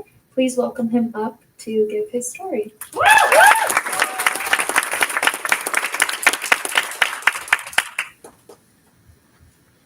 Good evening, everybody. My name is Matt Hyel. I'm the circulation manager at the Law Library here at the university. I don't have to tell anybody here how vital grad students are to the operations of this university.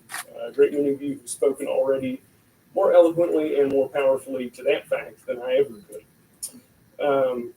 What I can tell you is that I cannot do my job without grad workers. I have a circulation desk. I keep it staffed 7 days a week. And majority of the student workers who do that job are indeed grad students. There are times when the only law library workers are grad students. Not the least of me, of course, is Annika, which genuinely gives me a lot more peace of mind than you can know. There are times when there have been a number of times when I've not had anyone nearly as reliable as Annika to do the job that needs to be done. And indeed, that's true of a great many of the grad workers that I employ. And I have to jump through constant hoops. The students have to jump through constant hoops in order to get this job anymore. And and many of those students are happy to do so because we can all see. I don't have to tell them. Any of those students could tell you the same, and some have, that the stipend isn't enough. Financial aid is not enough. And indeed, I could show you pages and pages of emails that I have to send between me and the Federal Work Study Office, between me and HR, both law and other department HRs, as well as other department heads. And that is because these students need additional funds. They need the income. It's abundantly clear to anyone who does any of the day-to-day operations here at UK that the stipend just isn't enough, no matter what any six-figure administrator says to any of us. And you deserve better. We all deserve better. And staff are here with you in this, our beautiful one big union grant to make sure that you get it. And we only ask that you do the same for us when it's our turn.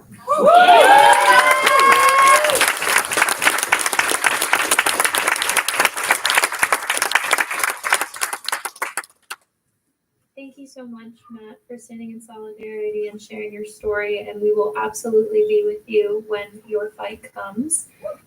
We had in our schedule a break during this time to do another action, but we also know that it is reaching near about 7 o'clock.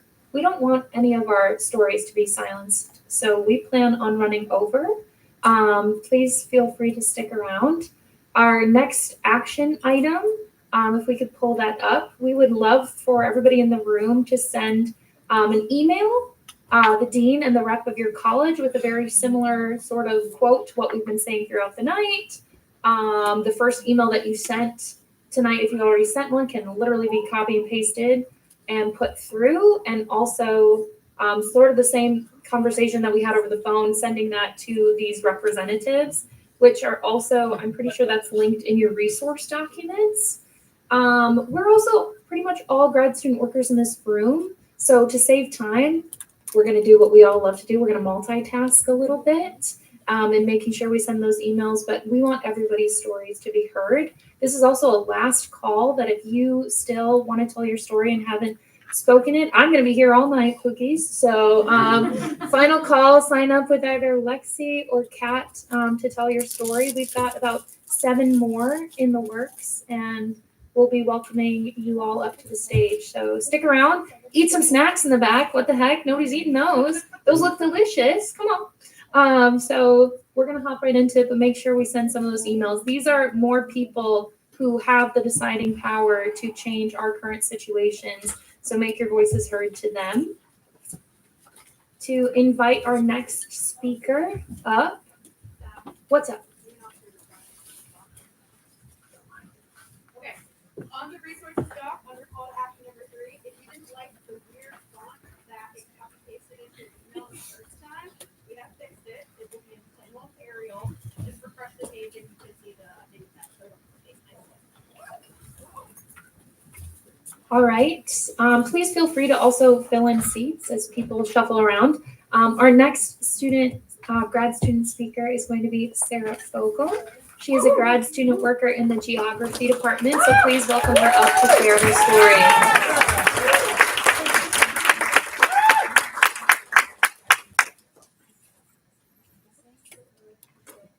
Cool. Hi y'all, I'm Sarah. I don't really believe in decorum or any of that shit. As Savannah said, I'm a grad student in the Department of Geography, and I'm really proud to be a grad student in the Department of Geography. Our department is awesome. They're world class. The faculty is amazing, and I was really, really, really excited to come here. Like Hans, I know very well. I share a love of learning and really wanted to expand that beyond my undergraduate, and was very excited to do that, and was very excited to join the union when I got here. And then, with time, obviously, you learn that grad school is obviously not all rainbows and sunshine, obviously. But I guess I wanted to input two things that are on my mind as I'm listening to all of you share your stories. Number one is that this fight that we are fighting here today is our fight, but it's not just our fight. We are not the only underpaid graduate students whose labor goes underpaid and underappreciated in this country, in the world. We are part of a national, transnational movement of union workers across the world who are fighting to be compensated fairly for the work that we do. So I just wanted to name that, and I'm sure that many of you heard that the University of Tennessee, their graduate students, recently received a significant raise. And so that's a peer institution that's also in the South, like that's something that, this is something that we are capable of, and certainly UK is capable of paying us. I just looked this up. Eli Capilouto, our president, is one of the highest paid university presidents in the United States. His total pay is, according to US News, $1,378,407. Almost $1.4 million. For what? For what? For what? Okay. One more thing that I want to add that I don't know that, or that I haven't heard anyone else talk about. This is an angle that's specific to me. I want to speak, as you may be able to tell, or if you know me, you know, I'm trans. When I came down to Kentucky, or when I was going to accept my offer to Kentucky, a lot of people in my life, in the more liberal place that I came from, looked at me kind of funny. Were pretty concerned about me, pretty worried about the people in Kentucky, or about what it would be like for me. Would I be catching all kinds of shit? And I really haven't. Everyone's been pretty cool. Lexington's pretty great, even in rural Kentucky. Everyone's been pretty cool. But Lexington is not the problem with being a trans graduate student at UK for me. It's money. Being trans is expensive. I have healthcare needs. I have laser hair removal needs. I have social and life and anyone in the room has gone through it. Transitioning is expensive, y'all. For real, it's expensive. And $19,000 a year, and not just a year, $19,000 for 9 months. So over the summer, I can apply for my department's paltry $1,875 maximum for the entire summer. Folks, I'm broke. And I want to keep being a grad student. But 4 more years of $19,000, right now in my life is just not gonna cut it. So, it's really important, and I'm really honored, humbled, genuinely, to stand in solidarity with all of you. And thank you for listening to me.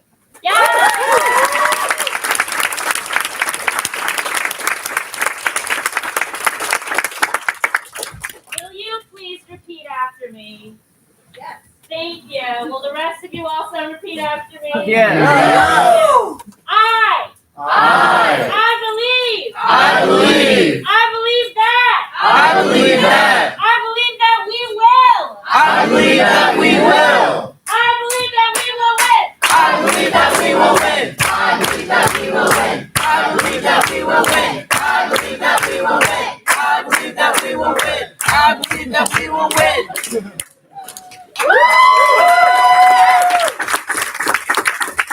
Thank you so much, Sarah, for sharing your story. Our next speaker, we have Erin Maines, who is an undergrad student here to support us. And please welcome them up to the stage.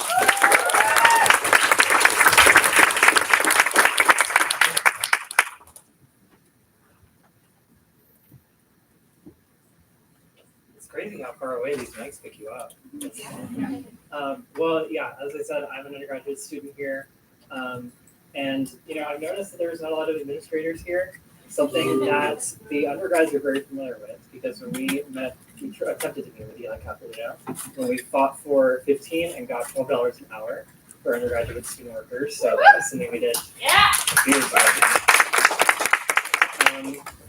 And, I don't really have anything prepared for this, but I wanted to say, coming out of this from an undergraduate perspective, we're looking at the grads as an undergraduate. We're looking at all of you. We're trying to graduate. We're trying to do our thing. And we're planning ahead for the future. Where do we want to go to grad school? Where do we want to go to industry? Do we want to work? Do we want to do whatever? And seeing how universities treat the graduate students, how you all are able to do amazing things on such a little salary, we're watching and we're taking notice. And the university, they want to have these big grad programs and they want to have a lot of engagement, and it's something that for a lot of us, maybe it's not exactly feasible given the salary. I looked it up earlier while people were talking. In case you're wondering, like hourly rate, depending on how much you work, it's anywhere between $10 to $18 an hour for the regular stipend as it is right now, which is criminal. I make $15.55 working for grounds, and that should not be the case. That there are people at this university who are way smarter than me, who are doing way more important things for society and for everything like that, making as little as $10 an hour. Are you kidding me? Like, all work is important. You should also be making more. Yes. So the undergrads, we're here for you whenever. Let us know. We will stand with you in solidarity. We are watching. We're watching to see how all this goes, because a lot of us, we want to go to grad school. We want to make it possible. We want to get our degrees and we want to do good things with our lives. And we'll be with you every step of the way. So peace and love from the undergrads.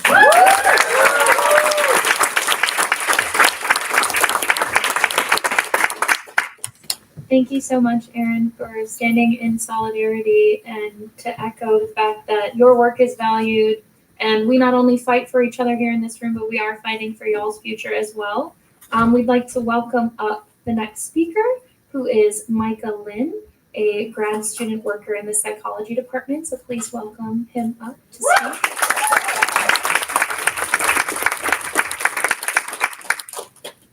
Is this seat taken?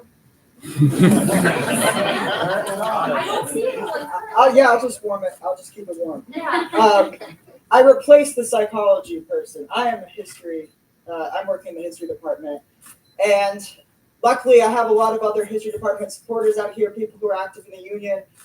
We know history. We know why it's important to fight for this stuff, thankfully. And it's beautiful. It's beautiful to see all the solidarity be demonstrated.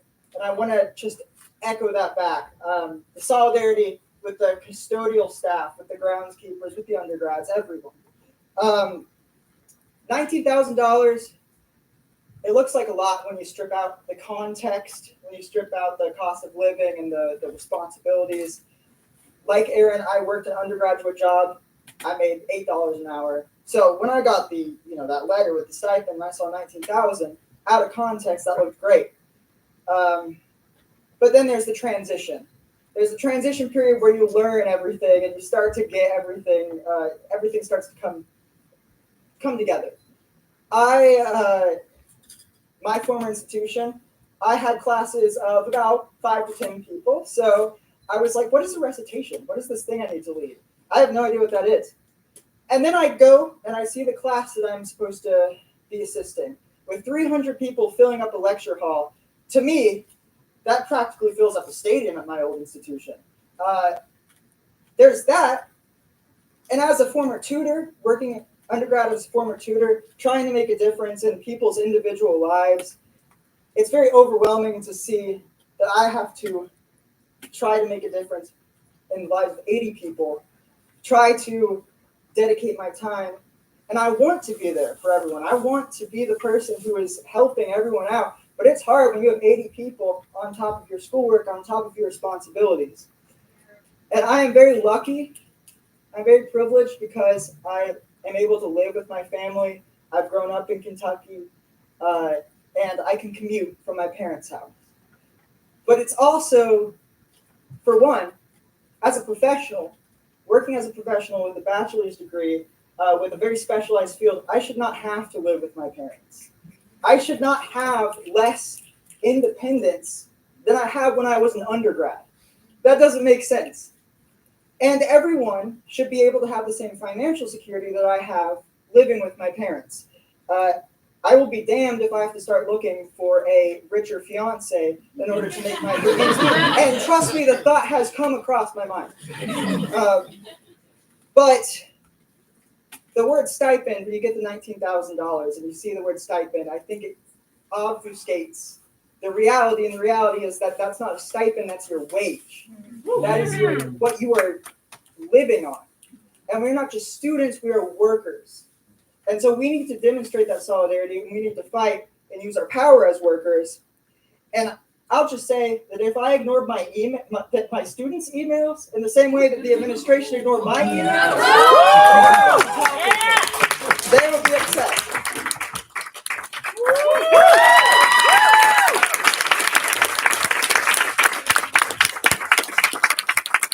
Thank you so much, Micah, for sharing your story. Next, I invite Nanda Harish up to give their story. They are a grad student worker in the philosophy department. So please, let's welcome them up to share their story.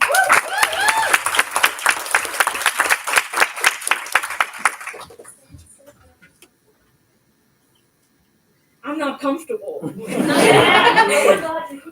Thank you. I'm in fact very sleep deprived, and I have a raging headache. And I've been on a steady diet of ramen for the past 4 months. That's when I got here in this country, and it's just been great. Wait, I had notes and shit. Let me check for that. Wait. Yes, teaching. It was nothing like I imagined.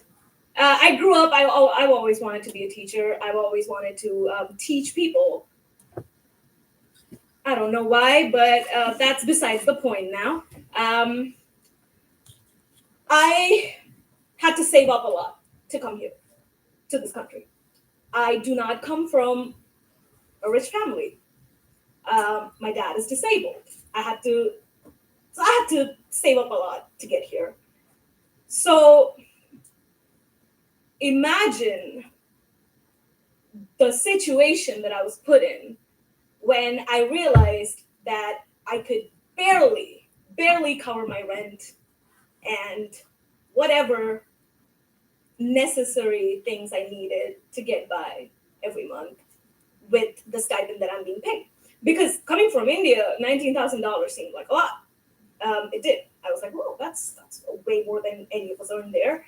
I got here, I started spending money and realized how expensive things were, and immediately I was just like, oh, okay. Yeah, this is not gonna do anything for anything. And another thing I realized was teaching is not just the sort of academic labor that we sort of put in to, teach people. It's also the immense amount of emotional labor that goes into handling, because we are, as grad students, as grad assistants, as grad teaching assistants, we are the ones who are closest to students, and they share a lot of stuff. And I've heard so many good news from my students. I've heard about engagements. Okay.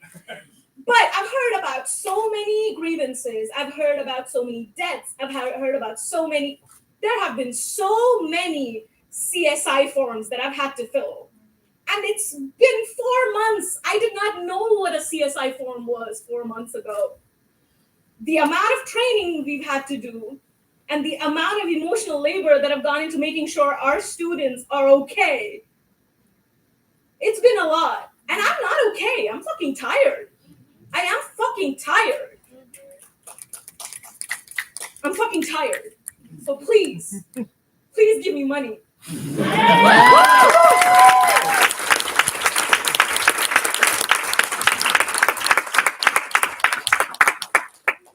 Thank you, Nanda, for coming up and sharing your story.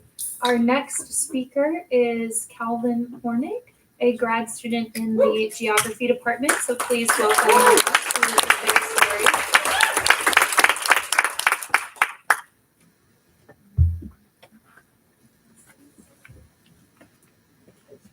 Hi all, thank you all for coming out. This is awesome. So I just want to tell a bit of my story. So I like to think that I came here in pretty fortunate circumstances. My family lives like 3 hours away. They're able to help me find an affordable apartment, help me move my stuff here, get furniture, get settled in, whatnot. And even so, on $19,000, I'm still just about getting by, just about even on that amount of money.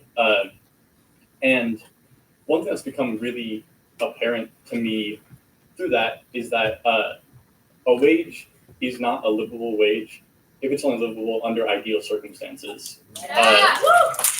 All of us have our own circumstances, and I know for pretty much any of us, if something were to go wrong, if we were to get injured, crash a car, whatnot, it would make our situation untenable, and that is a very scary reality. It's not only the fact that we could have to leave this program, a program which I personally like quite a bit, but also the fact that we have to live with that all the time. We're always aware of every single cent we spend, always trying to manage our money as carefully as possible, so we can continue pursuing something which I think for a lot of us was sort of a dream or sort of an aspiration, something we really cared about. And I guess just one more thing that has become apparent in my several months here, in my August 4 months here, is that the university cares very little about all the people who are most important to its goals as an academic institution. It cares very little about people like RK, the maintenance people who make sure this campus actually functions. It cares very little about the grad students who do a lot of the labor that keeps, we grade all the papers, we keep everything going, we support our students, we do their emotional labor, or not do their emotional labor, but work with them through their emotional labor. So it's really disheartening to see how little our administration cares about us, and I think that's why we need to speak up, keep being loud, keep agitating, so that we can get a higher wage and help serve our students better and accomplish our goals as academics better.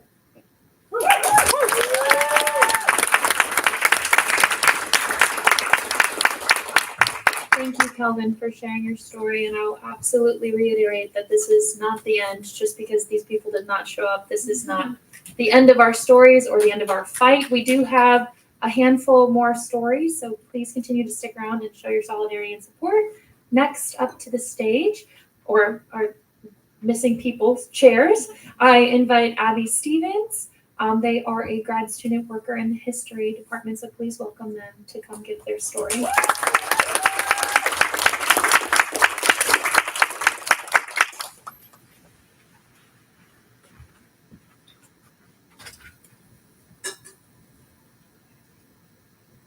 My name is Abby Stevens. As you said, I'm a grad TA in the history department. I am currently working on my PhD, but when I first got here to UK, I was a master's student. I came here with my then partner, and we were doing pretty well to start out with. We found a terrible apartment, which didn't cost too much. And he was working, I was working here at UK, and we were doing okay. And in 2020, COVID hit. And that was midway through the spring semester. Things got really hard for me in terms of mental health. And in summer of 2020, I had a mental health crisis that meant that I was hospitalized for 3 weeks. When I got out of the hospital, I started getting bills. I got bill after bill to a total of about $10,000. And I could not pay for that. At the same time, I was trying to rebuild my mental health, stay in my master's program. I was dealing with COVID like every other person on the planet at the time. And in, I think it was November, my then fiance was laid off. And we couldn't pay for our rent. We couldn't pay for our food. We had to go to a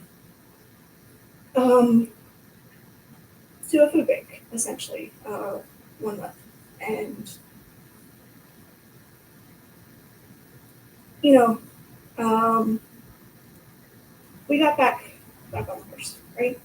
My fiance found a job that worked out. My incredible department was there for me to get me back into a master's program to make sure that I could finish that. And my family was there to cover the costs that I couldn't pay. I am very lucky. A lot of things have to go right for you to complete a master's degree, for you to complete a PhD. A lot of things have to go right. And that year, everything went wrong. For myself, for so many other people, everything went wrong. And a lot of people have touched on this, but I just wanted to say that the social net at UK isn't there. We were able to get back on our feet, but trying to support us together on $19,000, trying to support myself when I was struggling.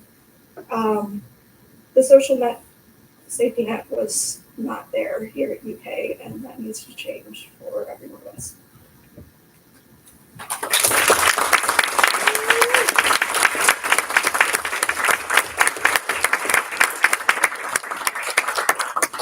Thank you, Abby, so much for sharing your story.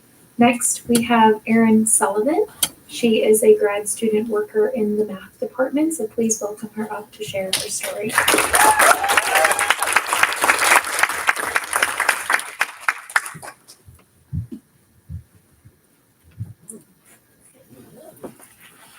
Hi, everybody. I am Erin Sullivan from the math department. I'm also going to talk about the health system, but more about the health insurance. I have a genetic mutation that puts me at a 72% risk of breast cancer currently. The normal risk for a 27-year-old woman is like in the low 20s, like 17 to 20, somewhere in there. So I'm at a very elevated risk.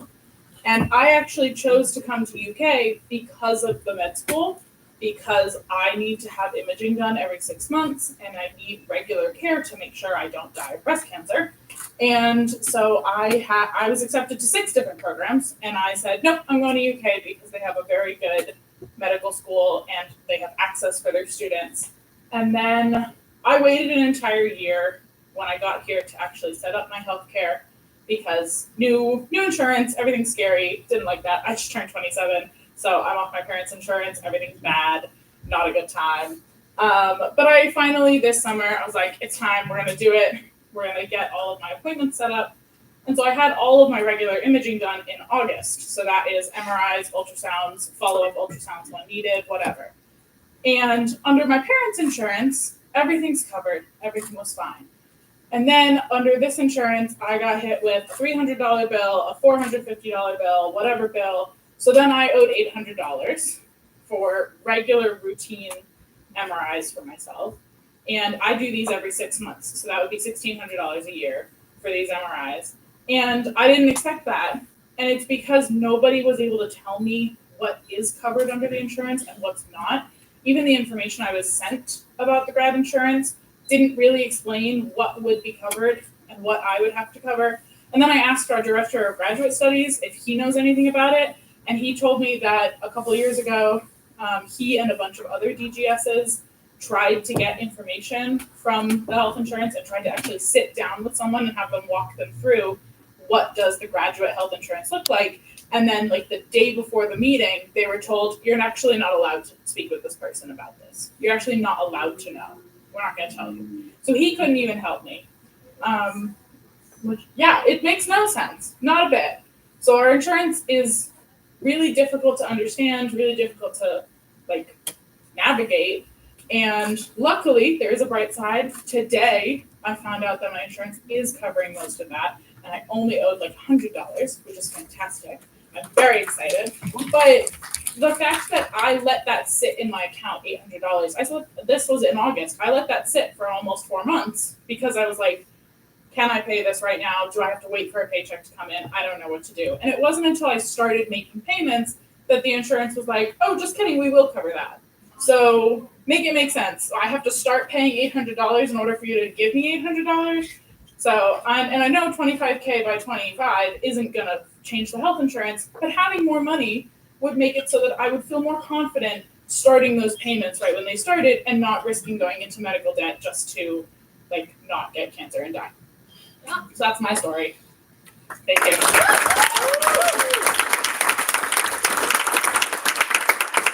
I'm gonna leave another chant. When I say union, you say power. Union! Power! Union! Power! Union! Power! Union! Power! Fuck yeah. All right, y'all, we've got a couple more speakers. Next, I will invite Megan Sullivan up to give her story. She's a grad student in the classics department. Classic.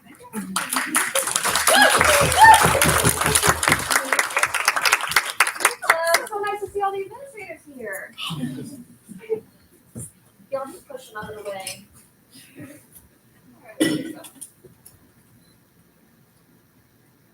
Hello, I'm Megan Sullivan. I'm part of our Modern and Classical Languages and Literatures and Culture Department, specifically in, can you hear me? Yeah, cool. Specifically in classics, that is Latin and Greek, which UK has an absolutely exemplary program for. It was my top choice by a mile, and I was really proud to go here. But I'm pretty poor right now, which I'm not really thrilled about. So we've been talking a lot about stipends and how abstract the numbers are. It's hard to grasp. So let me put it in other terms. After my rent and my student loan payments, I have around $400 per month. That is before groceries, clothing, medication, God forbid any hobbies or entertainment or anything.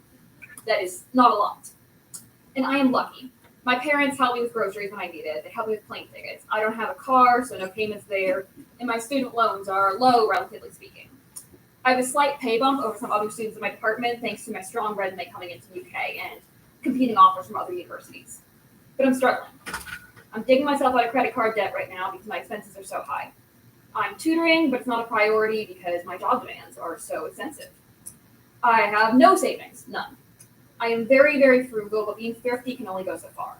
I can reduce my spending, but without getting a second job I don't have time for or leaving this job, which I don't want to do, I can't raise my income. Only the administrators can.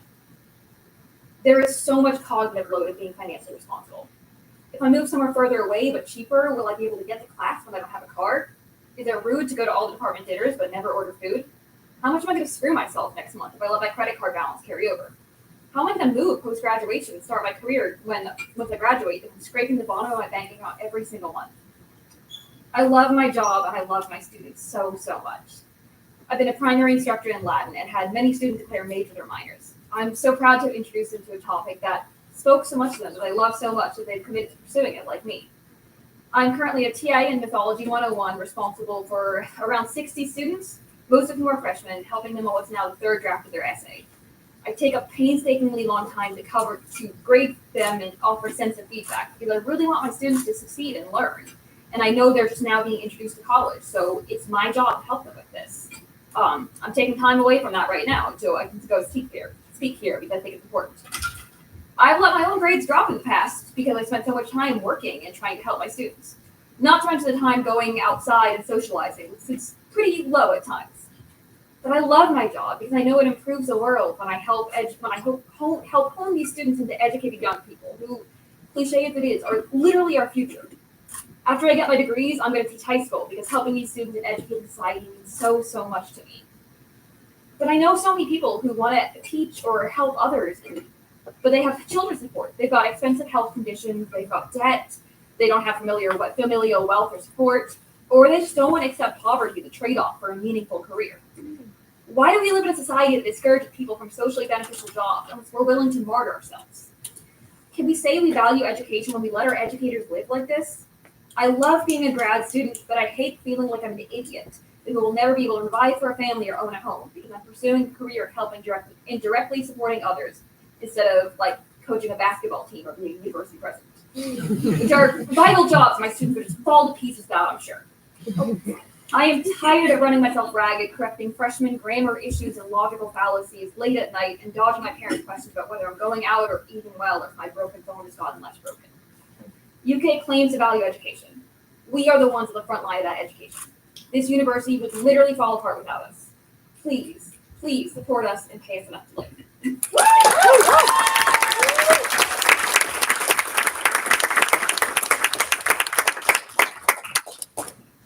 Thank you so much, Megan, for sharing your story. Next, we have Andrew Hahn, a grad student worker in curatorial studies. Please welcome them as they share their story.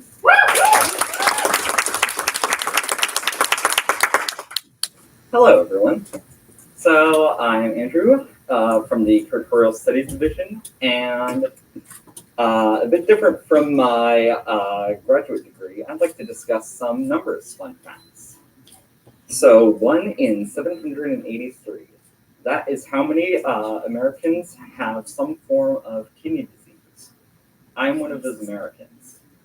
So I've known I have kidney disease for a couple of years now, and I know that eventually my kidney would fail and I would need a transplant. February of 2024, that's when I learned that my kidney was reaching the point of failure and that I would need a transplant within, I don't know, let's say a year or so. That started a very interesting, very difficult journey that was made even harder by me being in graduate school. The health insurance plan that graduate students have covers a lot, but it did not cover my transplant. That's extremely difficult. The cost of a transplant is extremely high. And without UK health insurance being able to pay for it, I would not likely have been able to get it. Or if it did, it possibly would have cost my family more than we could afford, even though we are fairly well off.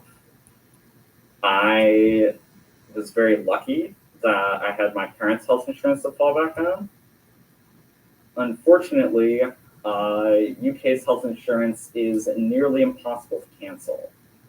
And it took me months to just get out of the plan, even though I had some very kind people helping me with the process.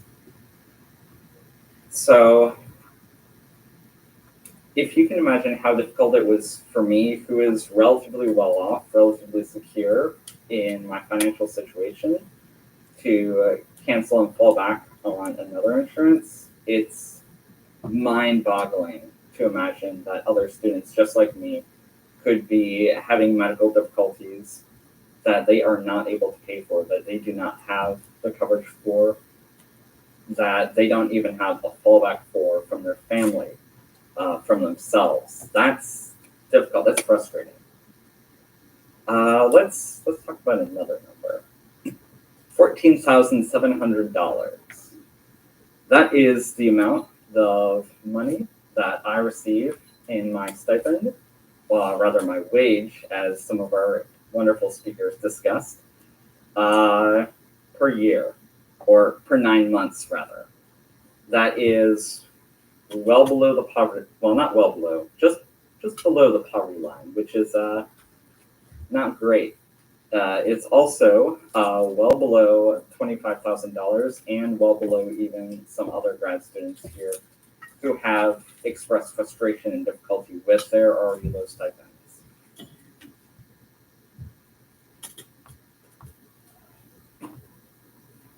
In my department, there are graduate students who have to take second or third jobs just to get by. Most graduate students in my department do not have the means to live on a $14,000 stipend. People struggle with housing, with food, with just getting enough time and sleep to actually do the work they need. And in fine arts, they don't just have you work 20 hours per week. You're in the studio all the time. You're making work, you're helping undergrads, you are grading papers, you're cleaning and doing all the busy work that the professors and tenured faculty don't have the time to do. It's difficult, and it wears people down. And that's frustrating. And I want to share one last number with you guys. 0. 0 out of 8. Yeah. You hear that? That's the deans and the other faculty, not faculty, sorry, administration, refuting what we have to say. They're not here. They're not here to listen to us. They're not here to even offer a counter argument. They're nowhere to be found. Does that just piss you off? Yeah. Yeah. We're here, all of us, both in this room and across campus, because we can do something about it. We can do something to change the fact that we do not have the stipends and the wages we need to live. We can do something about the fact that the administration simply isn't listening to us. They're not simply just turning a blind eye. They are closing the door in our face and telling us, whether they intend it or not, we do not want to hear you. As a group, as a union, we can change that. And I believe we have the power to do that. Thank you.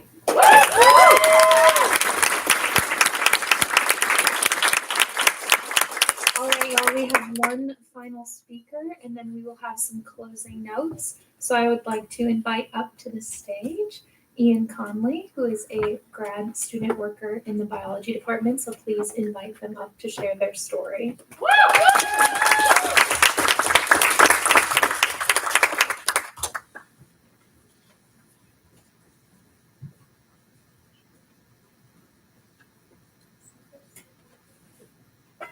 Hello, friends. I hope everyone's doing well, no matter the circumstances, right? I was thinking about what to say while everyone else was speaking, so I just kind of have a loose, bold list of things here that I want to say. First thing is, the leaders in this country don't have our backs, and that's clearly also echoed by our deans. They don't give a shit about us. That fucking sucks. That's shitty. As Savannah said, I'm in the biology department. I'm a second-year master's student. I moved here from the West Coast because it was a relatively well-paid position. I have more privilege, maybe. I make about $28,000 or $29,000 in my stipend, which sucks because, quite frankly, STEM and the sciences are more highly valued than the arts. When we've clearly lost the meaning of what it means to live a good life, and we need people to figure that out. People are just working to become wage slaves for corporations. Ooh. I sold my soul to corporate America for 2 years before I got here, so I had a little bit of savings to fall back on if I needed it. I won't say much more else other than the world has enough semiconductors. We don't need any more. Sand is a precious resource. That's all that. Okay, so shouts out art students. I don't know what y'all's goals are after you finish your degrees, but from my point of view, fuck corporate America. CEOs are our friends. From making a higher stipend, I will say it's still not enough, right? We're pushing for 25 by 25. That's like just the beginning, right? That's still not enough to live off of. I came here from Portland, Oregon. I was paying roughly the same amount for my apartment, which was a one-bedroom apartment in Portland, Oregon, to what I now pay for here, which is a piece of shit. I rent from slumlords. Do not rent from Kingston Property Management. They do not have your back. Fuck them. On top of that, right, UK wants us to finish our degrees, which is why they pay us a stipend, even though it just seems like pocket change compared to what the fucking president makes. Amen. Right? But they put up some barriers, right? So during my time here, I I've realized I'm trans, and it's amazing, and I love it so much. Thank you. But there's clearly barriers and stupid shit that we have to deal with on campus, right? On Trans Remembrance Day, there was an anti-LGBTQ demonstration on campus. Last week, there was a fucking dumpster fire of a talk allowed on campus, which was willfully misinformed hate speech, which doesn't make me or any of my colleagues feel welcomed or comfortable.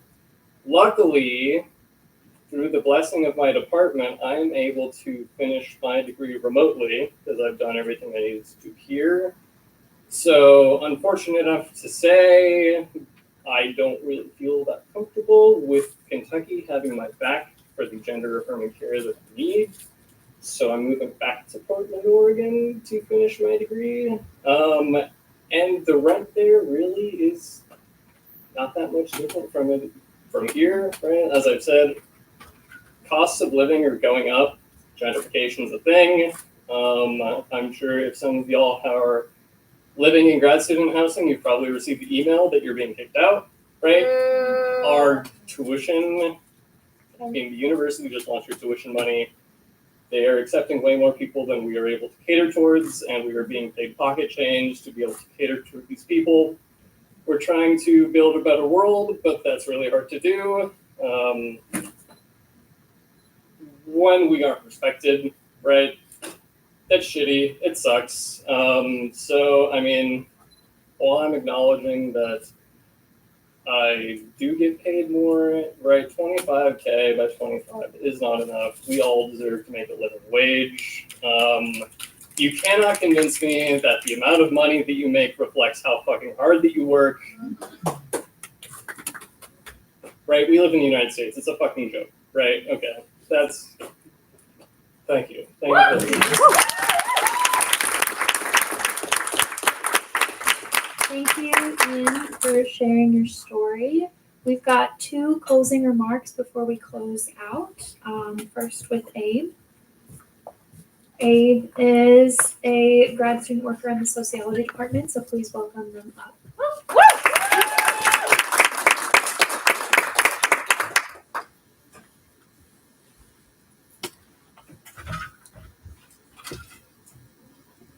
Hi, everyone. First off, thanks so much for coming out and sticking with us. It's been a long night. I want to just share a little bit, I'll be brief, about sort of my experience. Second year PhD student here. And like a lot of folks have already said tonight, when I got my acceptance letter with the stipend details, my reaction was probably very similar to a lot of yours, which was like, open it up, and you're like, oh, that is not very much, but I'm gonna make it work. And sure enough, found a place that was affordable to live, moved here, and seriously, every water fixture in my apartment has leaked in the last, however long it's been, 13, 14 months. So that suddenly that amount that wasn't very much to begin with is just stretched right out. And then I found out this past summer that my apartment was not unique in that, and that my neighbors also leaked and had been leaking for a year. And so mold had grown all through their unit and leached into mine. And so suddenly my entire apartment is completely full of black mold that's just broken through the drywall. And so now this semester, I had to find somewhere else temporarily to live. I'm extremely fortunate that my partner was able to provide me some temporary shelter. But I am bound to my apartment, and I can't just say, all right, fuck it, I'm leaving. And so I still pay dues for that. And now I've also taken on some of her cost of living expenses. And then on top of that, in August, I had an accident and broke my collarbone. And so this whole semester I've been dealing with that as well. I've been falling and relying a lot on my savings and the support of my family. Frankly, I think higher ed universities, and UK is no different, rely on that. But we all know family support and certainly our savings and our credit cards is not It's not infinite. And as others have said, it's not a living wage if it's only living in ideal circumstances. We're not paid enough to have our own safety net. And if it wasn't for, again, the generous support of my department, I would just be in an even worse state. The safety net at UK is more porous than SpongeBob.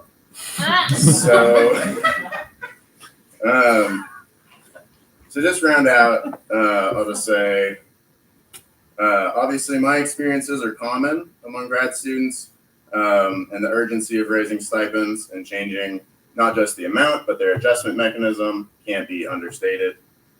Stipends must at least match the cost of attendance, which by UK's own calculations, it does not.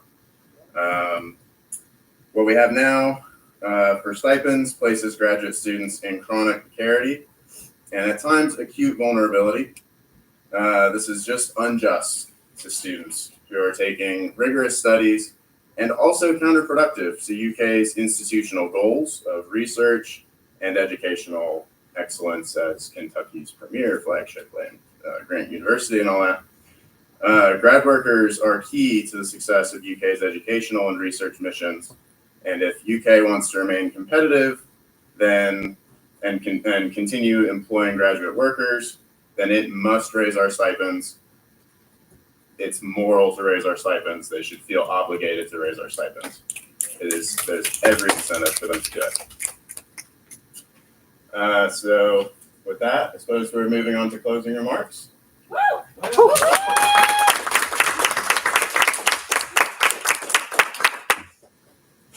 Okay. I'm gonna make a couple of closing remarks. I know it is late. I know we are hungry and we have exams. I am definitely gonna go hoover some pizza after this. But a couple of things. I'm gonna ask us to do 2 very quick, very easy things after I wrap up. And then we'll go to Ethereal and have some pizzas and some beers and debrief. Does that sound good? Yeah! The people who have the power to make our lives more livable know what our issues are. We have told them so many times, including here tonight. And it's clear that they don't give a shit. It's clear they won't stand with us. And so we have to stand together. You all did an amazing job of showing up here and staying late, but we can't let this stop here. We need to escalate more. We will continue to organize in solidarity with all grad workers and with our fellow workers at the University of Kentucky who showed up for us tonight. We have to continue to raise awareness by sharing our stories. Our power comes from our numbers. I counted more than 70 people here tonight. So keep talking to your coworkers and your classmates and the folks in your department so we can't be ignored anymore. If you're not yet a member of UCW, join today. There's a link in the resources documents, and there are people ready to talk to you at the entrances. Anyone who's spoken, you can come and talk to us. We will continue to organize until our needs are met. So please be on alert for further actions. We need to rest. We will go home and we will rest over the break, but more to come, more exciting and agitational things to come. To start, if you haven't already, get your phone out, sign our petition for higher pay. We will deliver it to administrators on Wednesday. And like I said, in just a minute here, we'll clean up. We're gonna go to Ethereal, eat some pizza, drink some beers. And we would love for you all to be there if you can. But again, I know you've given us so much of your time. I'm so very grateful. So 2 things to ask. Of course, these things up here, we will be hand delivering our petition to Dean Kenny on Wednesday because he can run, but he can't hide. That is not a threat for the FBI. So what I would like for everyone to do first, I'm gonna explain 2 things and then I'll let you do it. We will first take a selfie. So I'll need everyone to squeeze into the middle, pick up your signs, hold up your signs. And then I will have you all take a picture of these empty seats.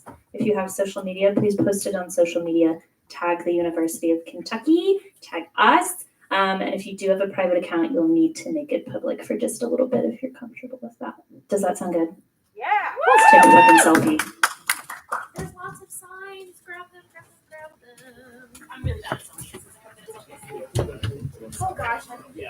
You have long arms. Oh, you have long arms. I know. I don't have long arms. Where's the cow hanging one? That one. Yeah. Very good.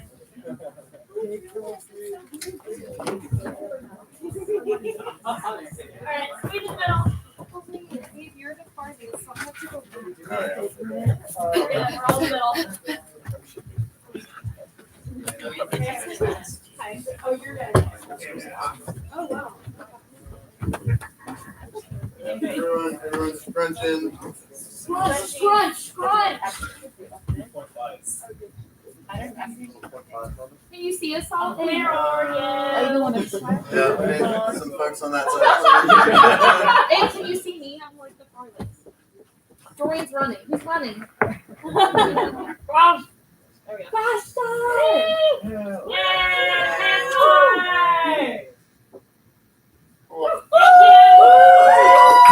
Take a picture of these empty seats. Tag the University of Kentucky. Come in, eat pizza, drink beer with us. Yay! You don't have to drink beer though. Good job, everyone. Thank you for staying. Thank you for sharing. Thank you for continuing to speak up.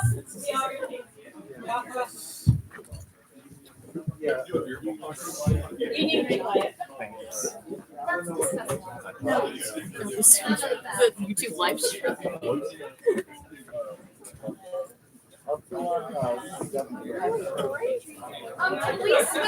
Can we switch the slides, please? To something else besides that? Thank you. Take your pick. For the picture of the empty seats. Yeah. Grad worker solidarity.